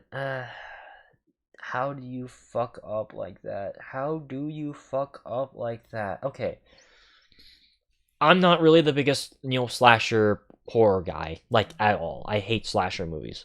I think a lot of them are exploitative and dumb and stupid, and can sometimes even be just way too violent just for the sake of, shock value, and I don't like that.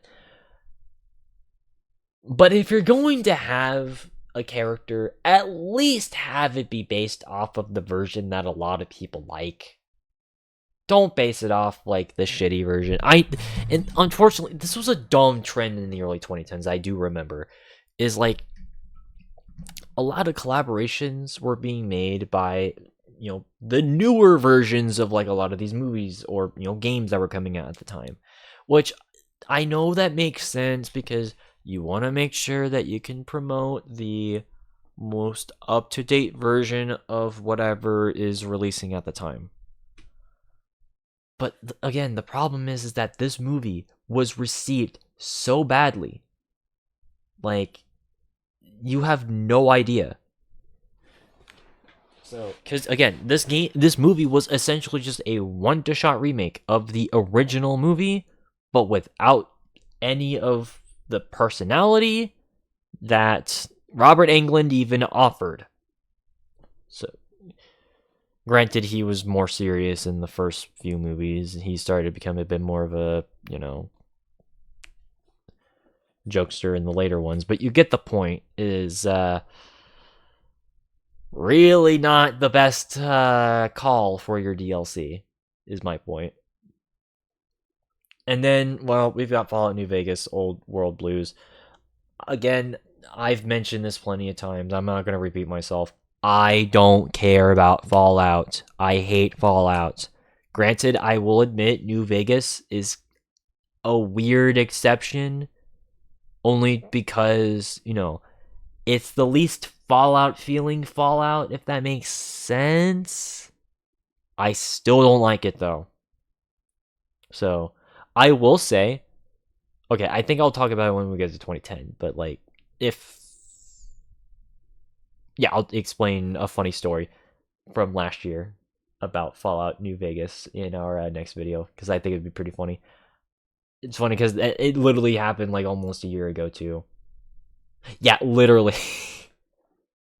This story, God. Okay, whatever. I'll get to that later. But as far as like that, yeah, I still wouldn't choose it. And well, Portal 2 peer review, really? Again, as far as like DLC expansion nominees, normally I like to choose DLC for games that came out before the year in which the DLC itself came out. You know what I mean? Just so that it feels a bit more fair for other DLCs that came out in previous years. But it's also like, it's just a story expansion to Portal 2. Okay, don't get me wrong. Portal 2 is an amazing game. And it has a really phenomenal, you know, cooperative experience. But this is only one extra mission. That is not worthy enough to have, you know, a thing. Granted, it's probably the best choice out of these. But even then, that's a bit stretching. Which, they ended up choosing it. It probably would have been the one I would have chosen as well. But again, it's like, it's not even really a good choice to begin with. That's where I have to step in and be like, there's better examples. Where the fuck were all of these? Where the fuck was Black Ops First Strike, Amnesia Justine, and The Sims 3 Generations?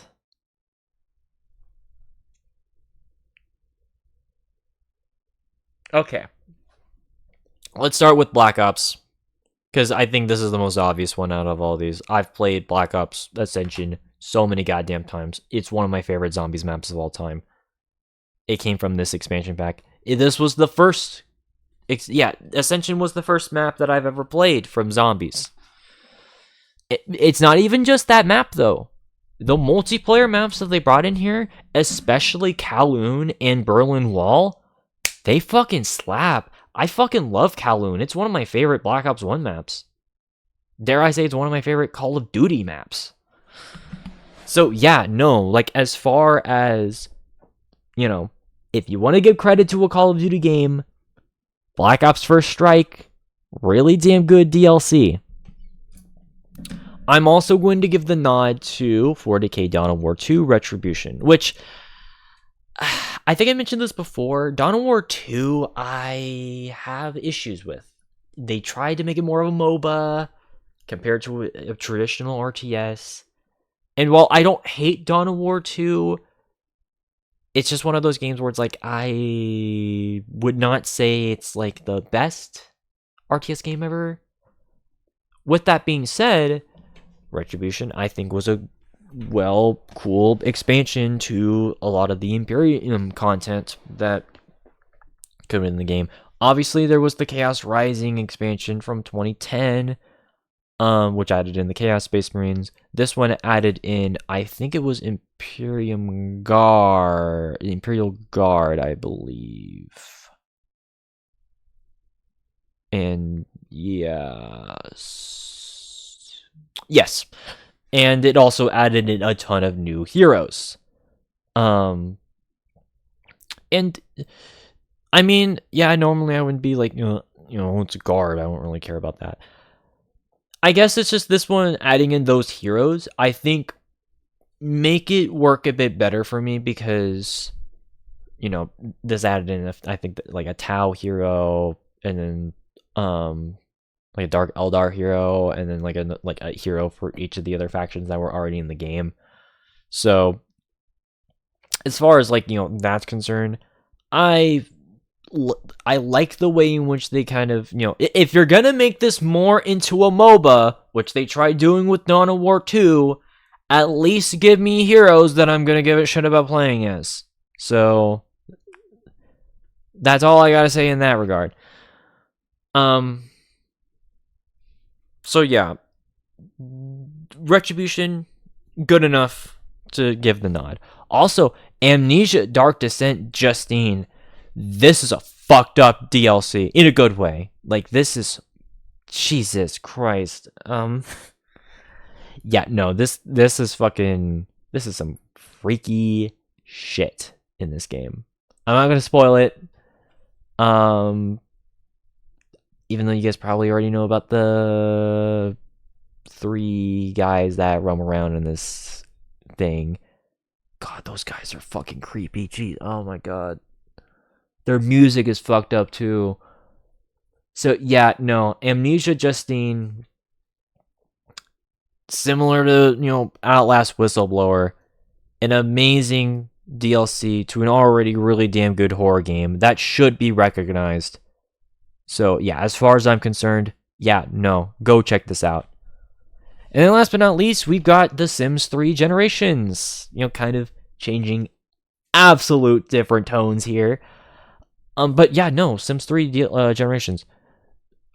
This was actually the most consistently topped rated Sims 3 DLC or Sims 3 expansion that I saw, which actually makes a lot of sense when you think about it, because this basically adds in more fleshed out content for pretty much every single life stage in The Sims 3, which, was something that is kind of desperately needed. Granted, I don't like the idea of having all that content spared into one DLC or expansion in this case, but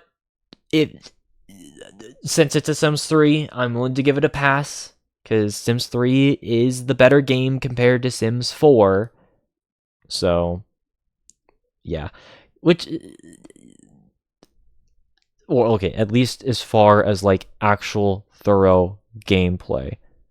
Sim creating and house building wise, Sim 4 is a better game, but as far as actual life simulating, Sims 3 is better. But I'm not going to have that conversation right now. Anyways, Sims 3.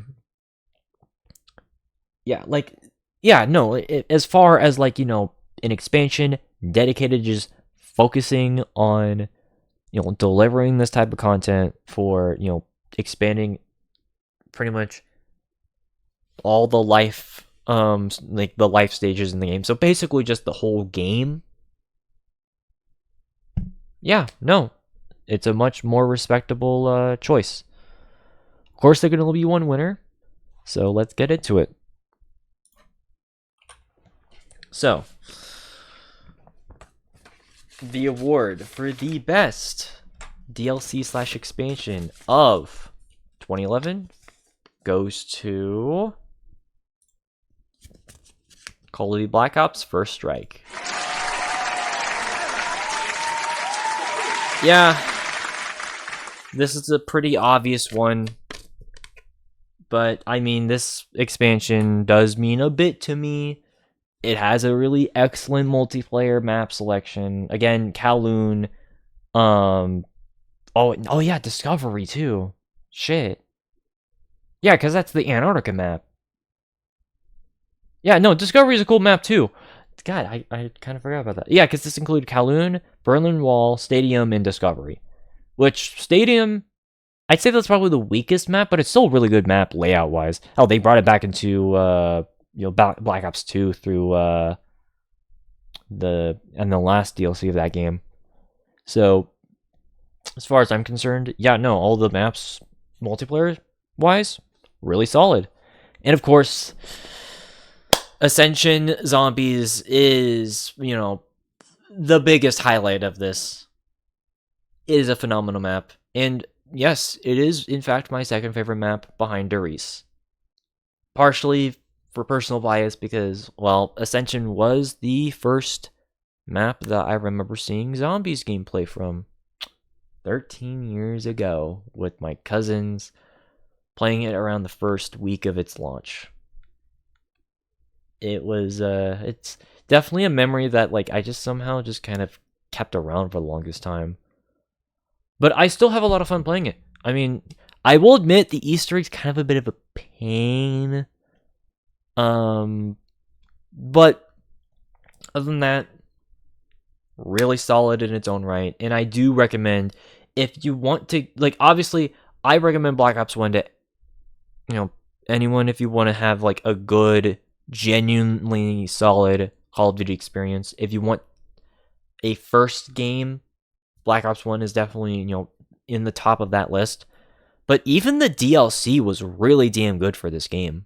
So, suffice to say, if you want a little bit of that content, I recommend checking out Black Ops 1's First Strike. So, at least get a bit of a taste of that DLC. So, you will definitely not regret it. And also, yes, that guy right there in the cover, right next to Dempsey, that's not Richtofen. That is Gersh. So, yeah, they had Gersh on there, not Richtofen. Who knows? Alright, Best Art Direction. A category that was not at the original Game Awards, but we're going to keep anyways because I like the concept of praising a game's visual style. So, naturally, we're going to have a category for that. But what did I end up choosing? Well, games I've already talked about. All of which have very distinct styles. Of course, this is the most subjective of this entire stream, so don't take this entire thing as gospel, but I do think that all these games look pretty cool in their own regard. Obviously, Little Big Planet with its more sort of, basket weaving looking look that it has, arts and craftsy, I think is a better description of it. Obviously it's going to look a bit rougher nowadays, but like it still looks visually like, appealing in that regard. And I definitely do think that, its distinct style looks pretty cool. Magica.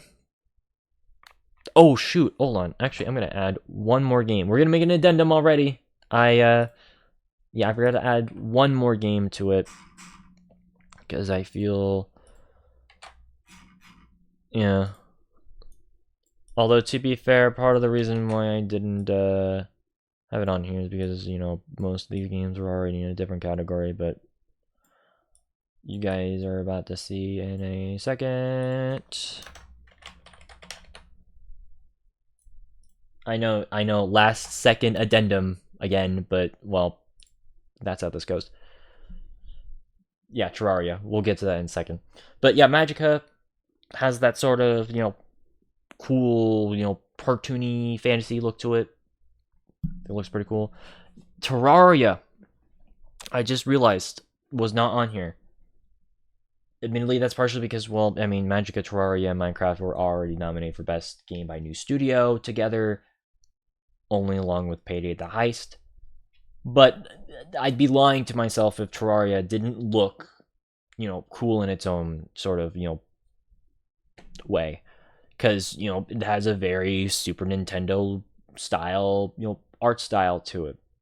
Which is part of the reason why I do feel like a lot of people kept along with it for a while. Because, it's very inspired by the early to mid 90s Super Nintendo, Sega Genesis look of a lot of games. Just, obviously more upscaled. And yeah, no, I can definitely respect that. And of course, Rayman Origins with its, art style that it had, actually, funny enough, since the mid 90s. Just more, of a hand-drawn look, similar to the newer Shantae games or, stuff like that. And yeah, no, like, I think that transition into a more cartoony look for Rayman honestly works in its favor.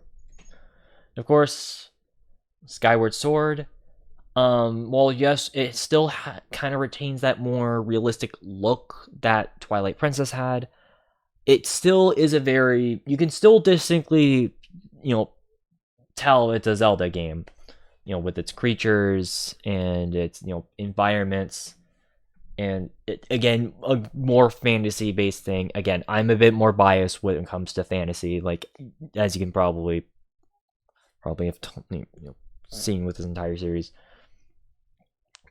But yeah, I do genuinely think that this game still looks really good in its own right, and yeah, I would definitely recommend it, even if it may not be a lot of diehard Zelda fans' favorite game. And well, Minecraft, I mean, just look at it, very iconic look. So, but of course, we only have one winner.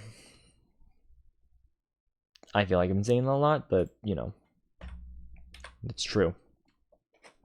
Alright. Here we go. The award for the best art direction for 2011 goes to Minecraft. I mean, come on. This game, look at that cover. This is a cover from, like, the 360 version of the game. Like, I mean, obviously the game itself doesn't exactly look like this, but you can tell it's stylized. Like, it takes the pixelized look and just goes with it. Yeah, that blocky pixel layer look. It's just something that, like, you will never mistake with any other game. But at the same time, it's one of the most timeless looks ever. Like, I mean, I'll even put that on the bullet point. Like, you could honestly make a good case that a game like Minecraft could theoretically have been made as early as, like, the mid 90s. Like, as far, at least when it comes to, like, its style and look. Like, it looks like a game straight out of, like, 95 or 96. Hell, like, funny enough, when it comes to a lot of, like, Doom WODs that I've noticed, a lot of Doom WODs, newer ones, of course, they use Minecraft as, like, a backdrop. And yeah, no, like, that just kind of proves my point that, like, a Minecraft aesthetic can work with any era. And that is a testament to just the original design and look of this game. And most importantly, because it's a sandbox game, you can make the tone of the game into anything you want. Whether it be fantasy, sci-fi, horror, modern, contemporary, historical, whatever. You can make it however you want. And that is a true testament to the art form that is just frankly this entire game. So, yeah. But of course, Even Minecraft's going to win Best Art Direction, it cannot win Best Narrative. Because, well, that's reserved for games that actually do have a story. But thankfully, there's some pretty good games with stories from 2011. Again, games we've talked about plenty times before, but I don't think I need to repeat myself on exactly why they're getting nominated. Dead Space 2, obviously continuing off of the story of Dead Space 1, and just kind of making it a bit more of a, personal story with Isaac Clarke. They did give him a voice, but I do think that just kind of giving him a voice is probably for the better, at least for a character like him. And yeah, no, like that added a lot of depth, I feel like, for his character. And even just kind of the scenario that, like, oh shit, we didn't actually deal with the necromorph threats quite thoroughly. Oh shit. It adds a lot of tension. So yeah, no, Dead Space 2, I would definitely say in the story department, it is absolutely a choice that I would point out to. But even Portal 2 as well. Cuz the game itself obviously is a bit more, I guess, low. I don't want to say lower stakes, because it's like that freaking ending was like, oh my god. But like, you know what I mean? It's like more, it's more, I guess, just sort of like, companionship driven, if anything. I know that sounds kind of weird, but that's essentially what I would, that's how I think of whenever I do think of, like, the story with Portal 2, is that it's definitely a bit more like leveled, and it works in its favor, especially since you start to get to learn to working with your AI companion. Obviously, not to spoil anything about this particular game, because I want you guys to play it yourselves. But yeah, you get the point. Of course, the RPGs here, Witcher 2 and Deus Ex Human Revolution, I would definitely say are very good as far as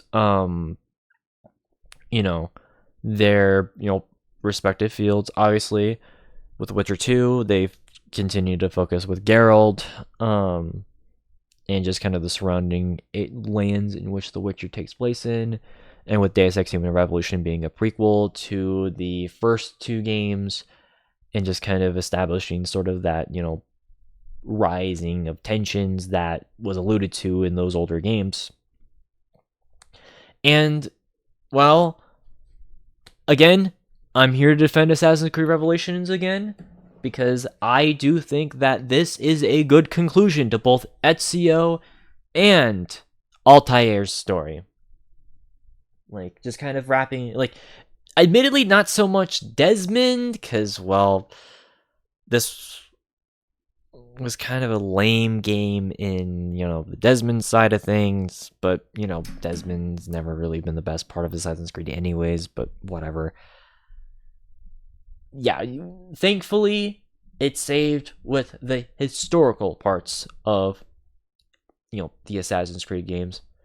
And yeah, no, suffice to say, I would definitely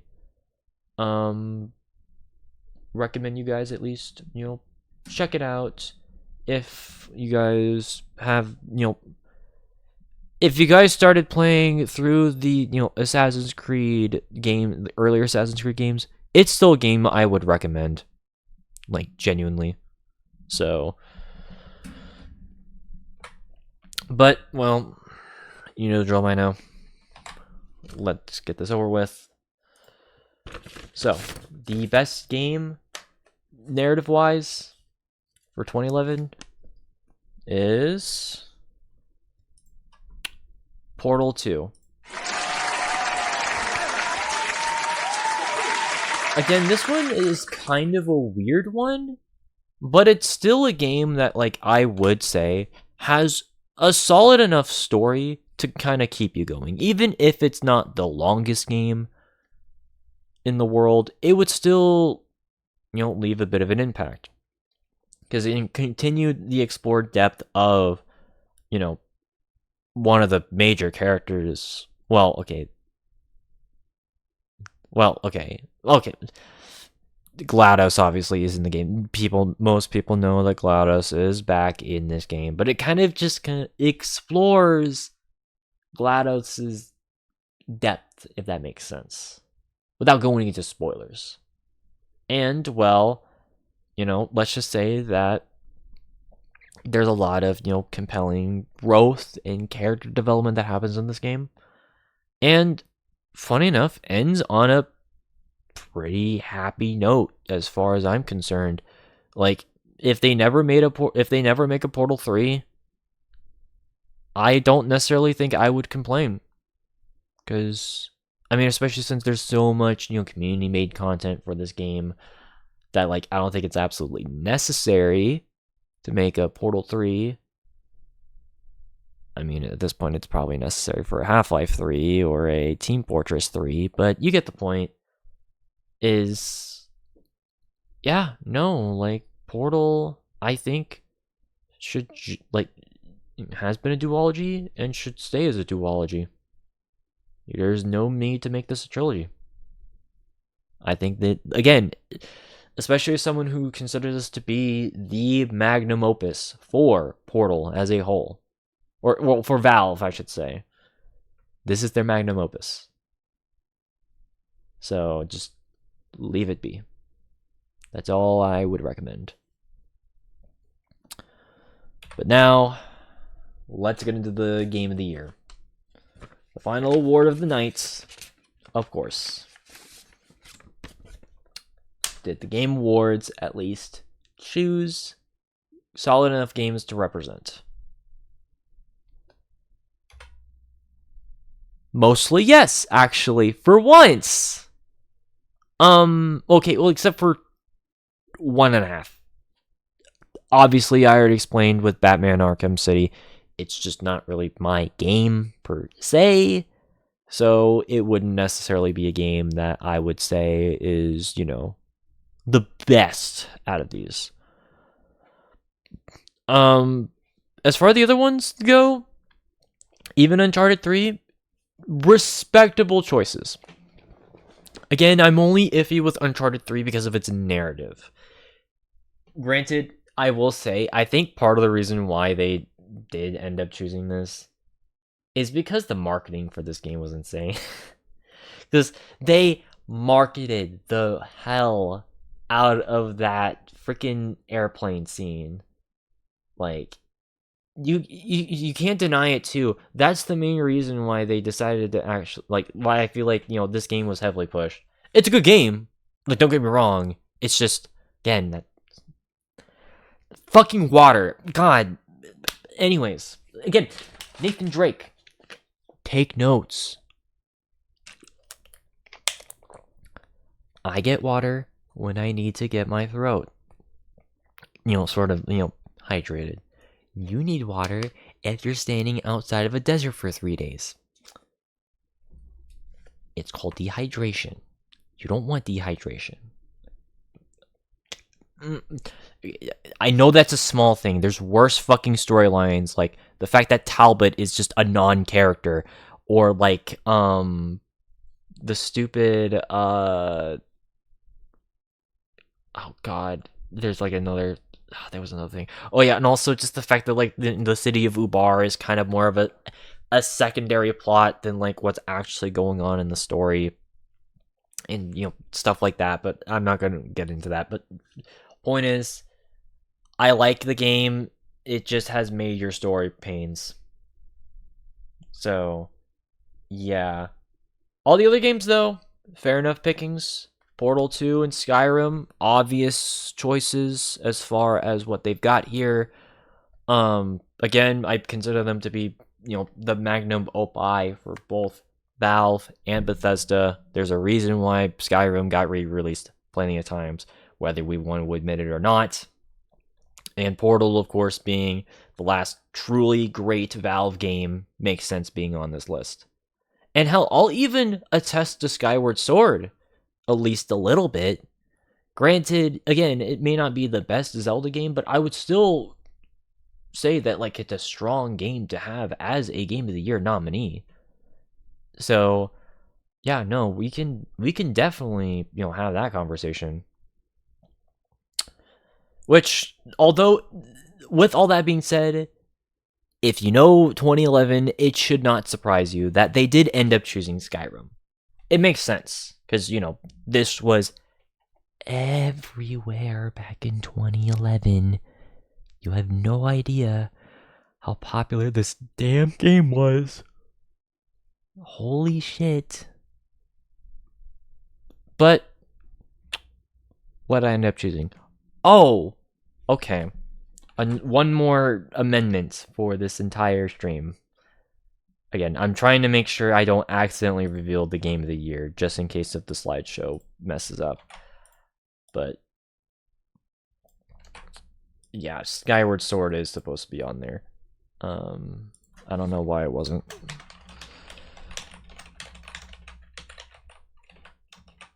Although, that being said, obviously, because we have a full roster of games from 2011, that should be a sign of just how damn good of a year 2011 was for games.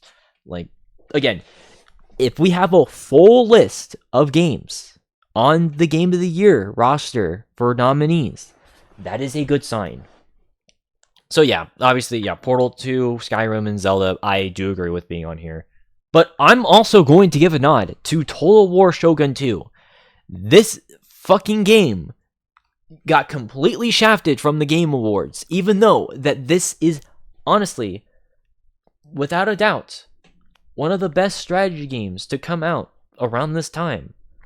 And, this game was hailed as, in a lot of people's mind, the best Total War game.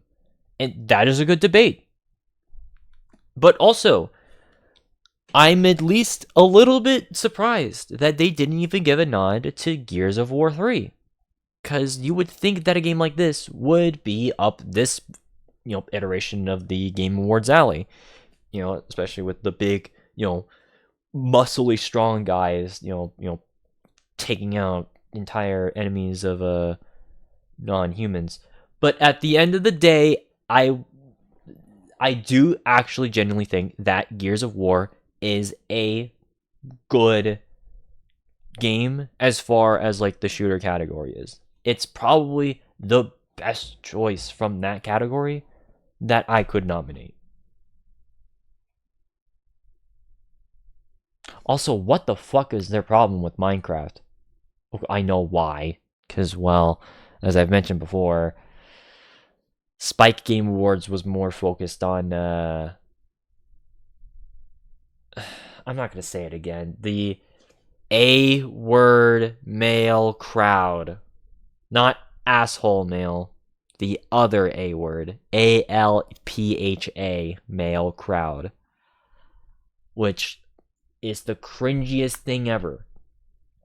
And, well, let's just say that Minecraft, granted, this was a few years removed from, the cringe culture that Minecraft was associated with. This was a few years earlier, but considering what this type of Game Awards we're talking about here, it might as well have just been that. So yeah, no, absolutely a big snub from this year.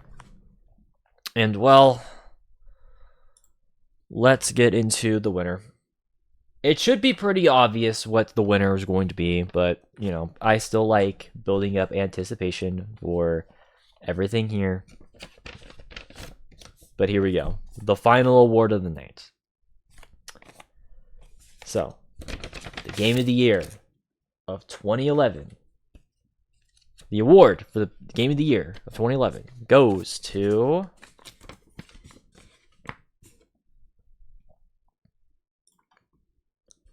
Minecraft.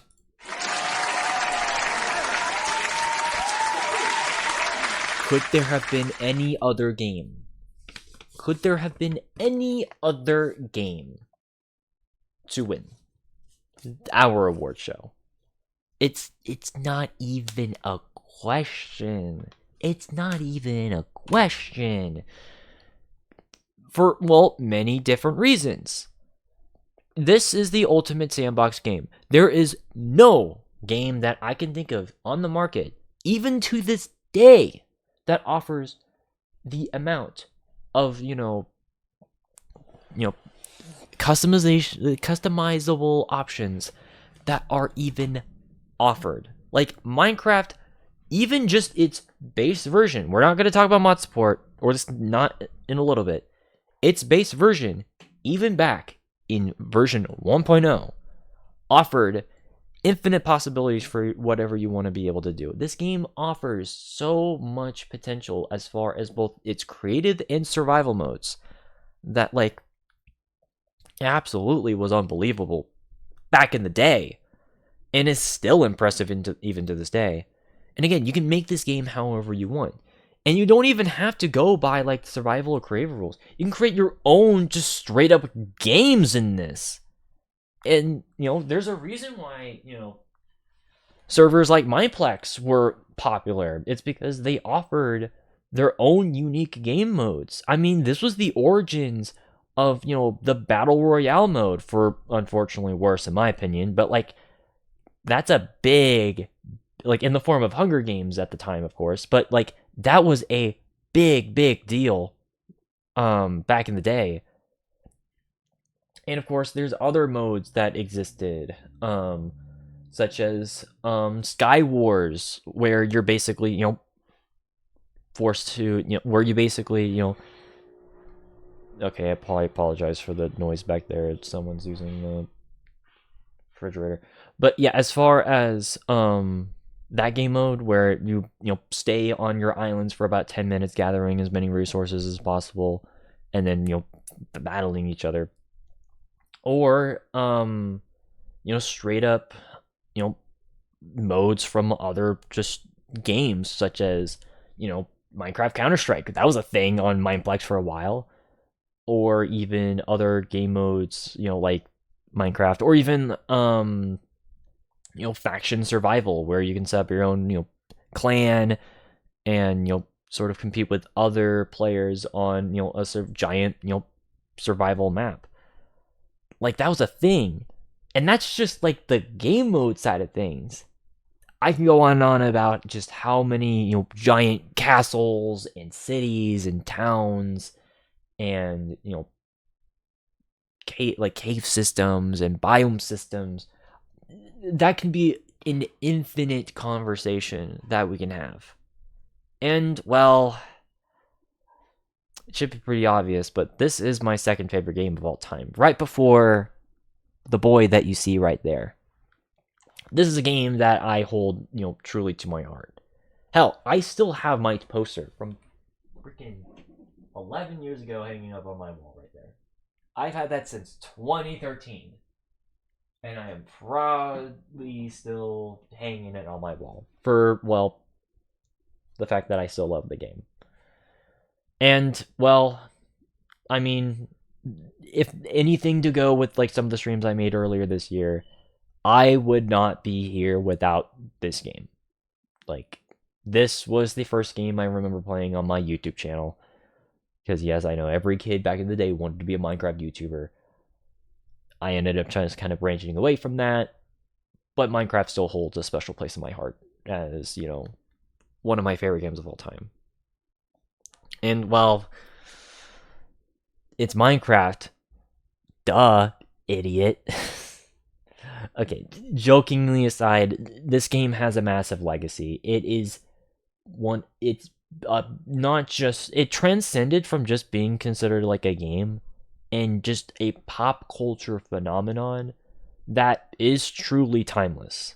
Like, this game was able to, become one of the most cherished, video games just ever.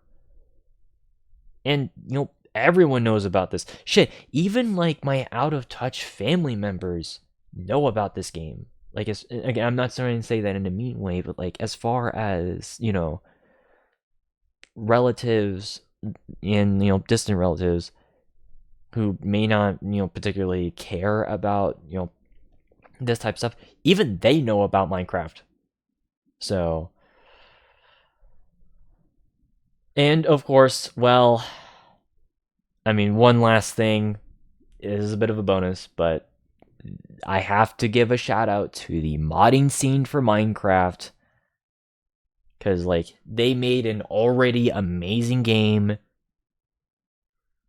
even better, because there's thousands of mods out there for Minecraft that people have worked their, you know, souls off of, and even continue to update. Like, you know, the Ether mod was an infamous mod whenever it first came out, but there's even mods that came out since then that have even transcended over that, like Twilight Forest or the Divine RPG mod versions, or you know, what's another really big, oh yeah, and also even a ton of licensed mods like the Lord of the Rings mod, and you know, the dozens of Star Wars mods that are out there, dozens of Halo mods that are out there, or even stuff like Flans, and of course, my personal favorite mod of all time for Minecraft, custom NPCs, which, as the name implies, you're able to create your own mobs and NPCs in the game, so you can make it into an RPG experience.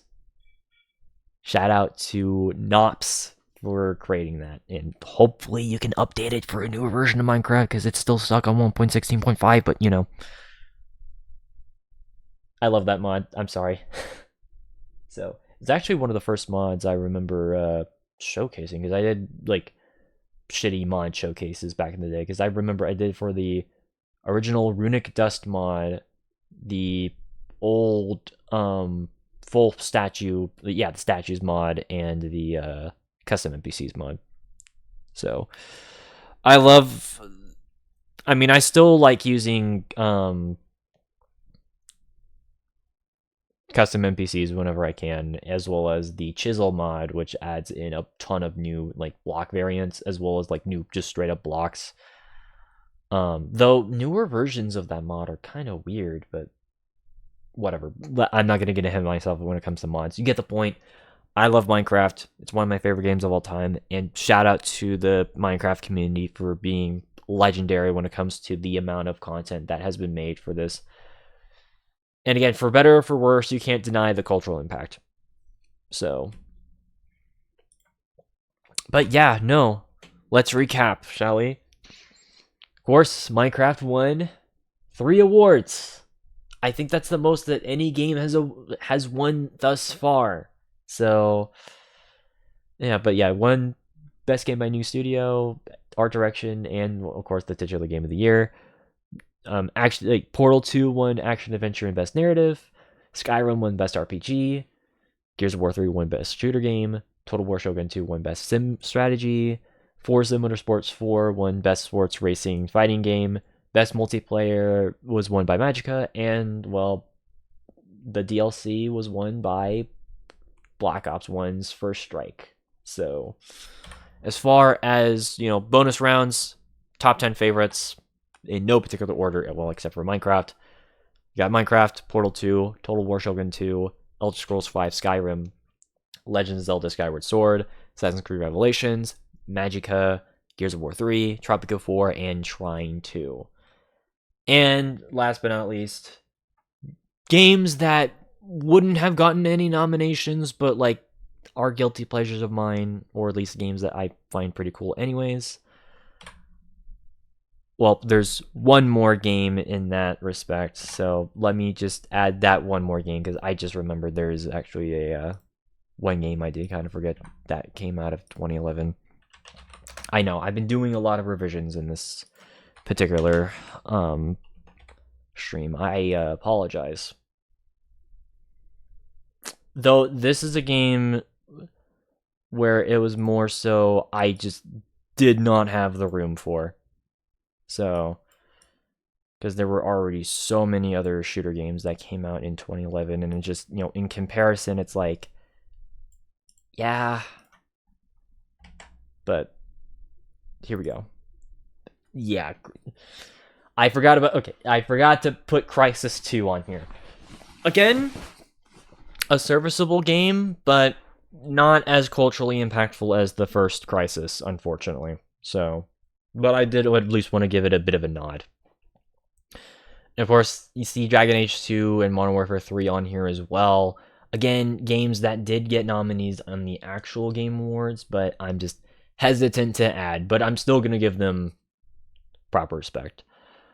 And we got Operation Flashpoint Red River, which I know this game had, some problems with it, as far as, being the sequel to, Dragon Rising, which in and of itself was a fairly competent competitor to Arma.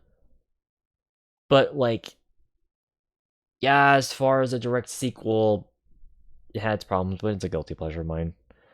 Lego Pirates of the Caribbean, I'm going to give a shout out because, Lego games are kind of a guilty pleasure in general. Though in this particular case, God damn it, I forgot about another game from this year. Fuck. God dang it, man. I can't believe I forgot. I'm sorry, I know, this is another game. Oh my god, another game from 2011 that I forgot to show, to you guys, now I think about it. Another Lego game. I'm gonna give a shout out to both Lego Pirates of the Caribbean and Lego Star Wars 3. Lego Star Wars 3 gets way too much shit. I'm just gonna straight up say it. It's underrated. People just ignore it for too much. It's a good game, people. So, yeah, whatever.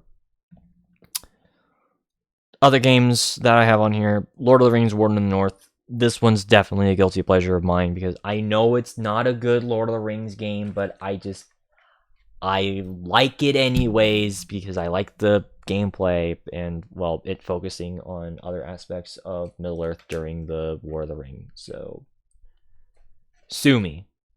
And then Anno 2070, because I like them changing direction with this being a more sci-fi oriented city builder, but this was the first Anno game that people had issues with, so I couldn't in good faith. And then this is probably a game that a lot of people think I snubbed, and admittedly, I was originally going to put this on here. Star Wars: The Old Republic, aka the most expensive game ever made. I think that this game, at least concept-wise, is pretty cool because it's 300 years after Knights of the Old Republic. And I do think that as far as, an MMORPG is concerned, yeah, it's pretty cool. There's one major problem, though. This game got a lot of flack when it first came out. And I mean a lot of flack, because people were mad that this was not Knights of the Old Republic 3. I don't think that's particularly a fair criticism. It's the same criticism that I feel like with people with Modern Warfare 3. It's where it's like, it's not like the previous game, therefore it's, not as good. It's a criticism I've never liked. I don't like it with Dragon Age 2, I don't like it with Modern Warfare 3, I don't like it with the Crysis 2, and I don't like it with Old Republic. Doesn't mean that a game is not like a previous game, or it's too similar to another game, doesn't automatically make it bad. It's just how you do it. And I do think that Old Republic, I think it's too much shit in that regard. But, you know what I mean? Again, 2011, I do think was a good year, but it just was plagued with problems with people just accusing a lot of the games, whether rightfully so or not, as to just being inferior compared to previous titles. That's the trend I noticed. It is not a trend I like, but it is what it is. At least I am giving a shout out to all these games. But, of course, that is the end of our journey here. of course, next episode is going to be 2010, which is a year I'm pretty excited to talk about. So I hope you guys are excited about that too. If you liked what you saw, make sure to hit the follow button down below and turn the bell icon so that you'll be notified exactly while I'm streaming. If you guys are watching this on YouTube, make sure to hit that subscribe button and turn the bell icon there as well. While you guys are at it, make sure to check out the links down below, specifically the Discord and the SoundCloud and the Humble Bundle affiliation link. If you guys haven't already on Twitch, make sure to hit the subscribe button. If you can't necessarily do that, that's completely fine. I'm just glad that you guys took time to watch this. But regardless of all that though, make sure to share the stream to other people as well and continue to be awesome people in the process. Until then though, I'll see you guys on the next one, and have a good night, guys. Peace out.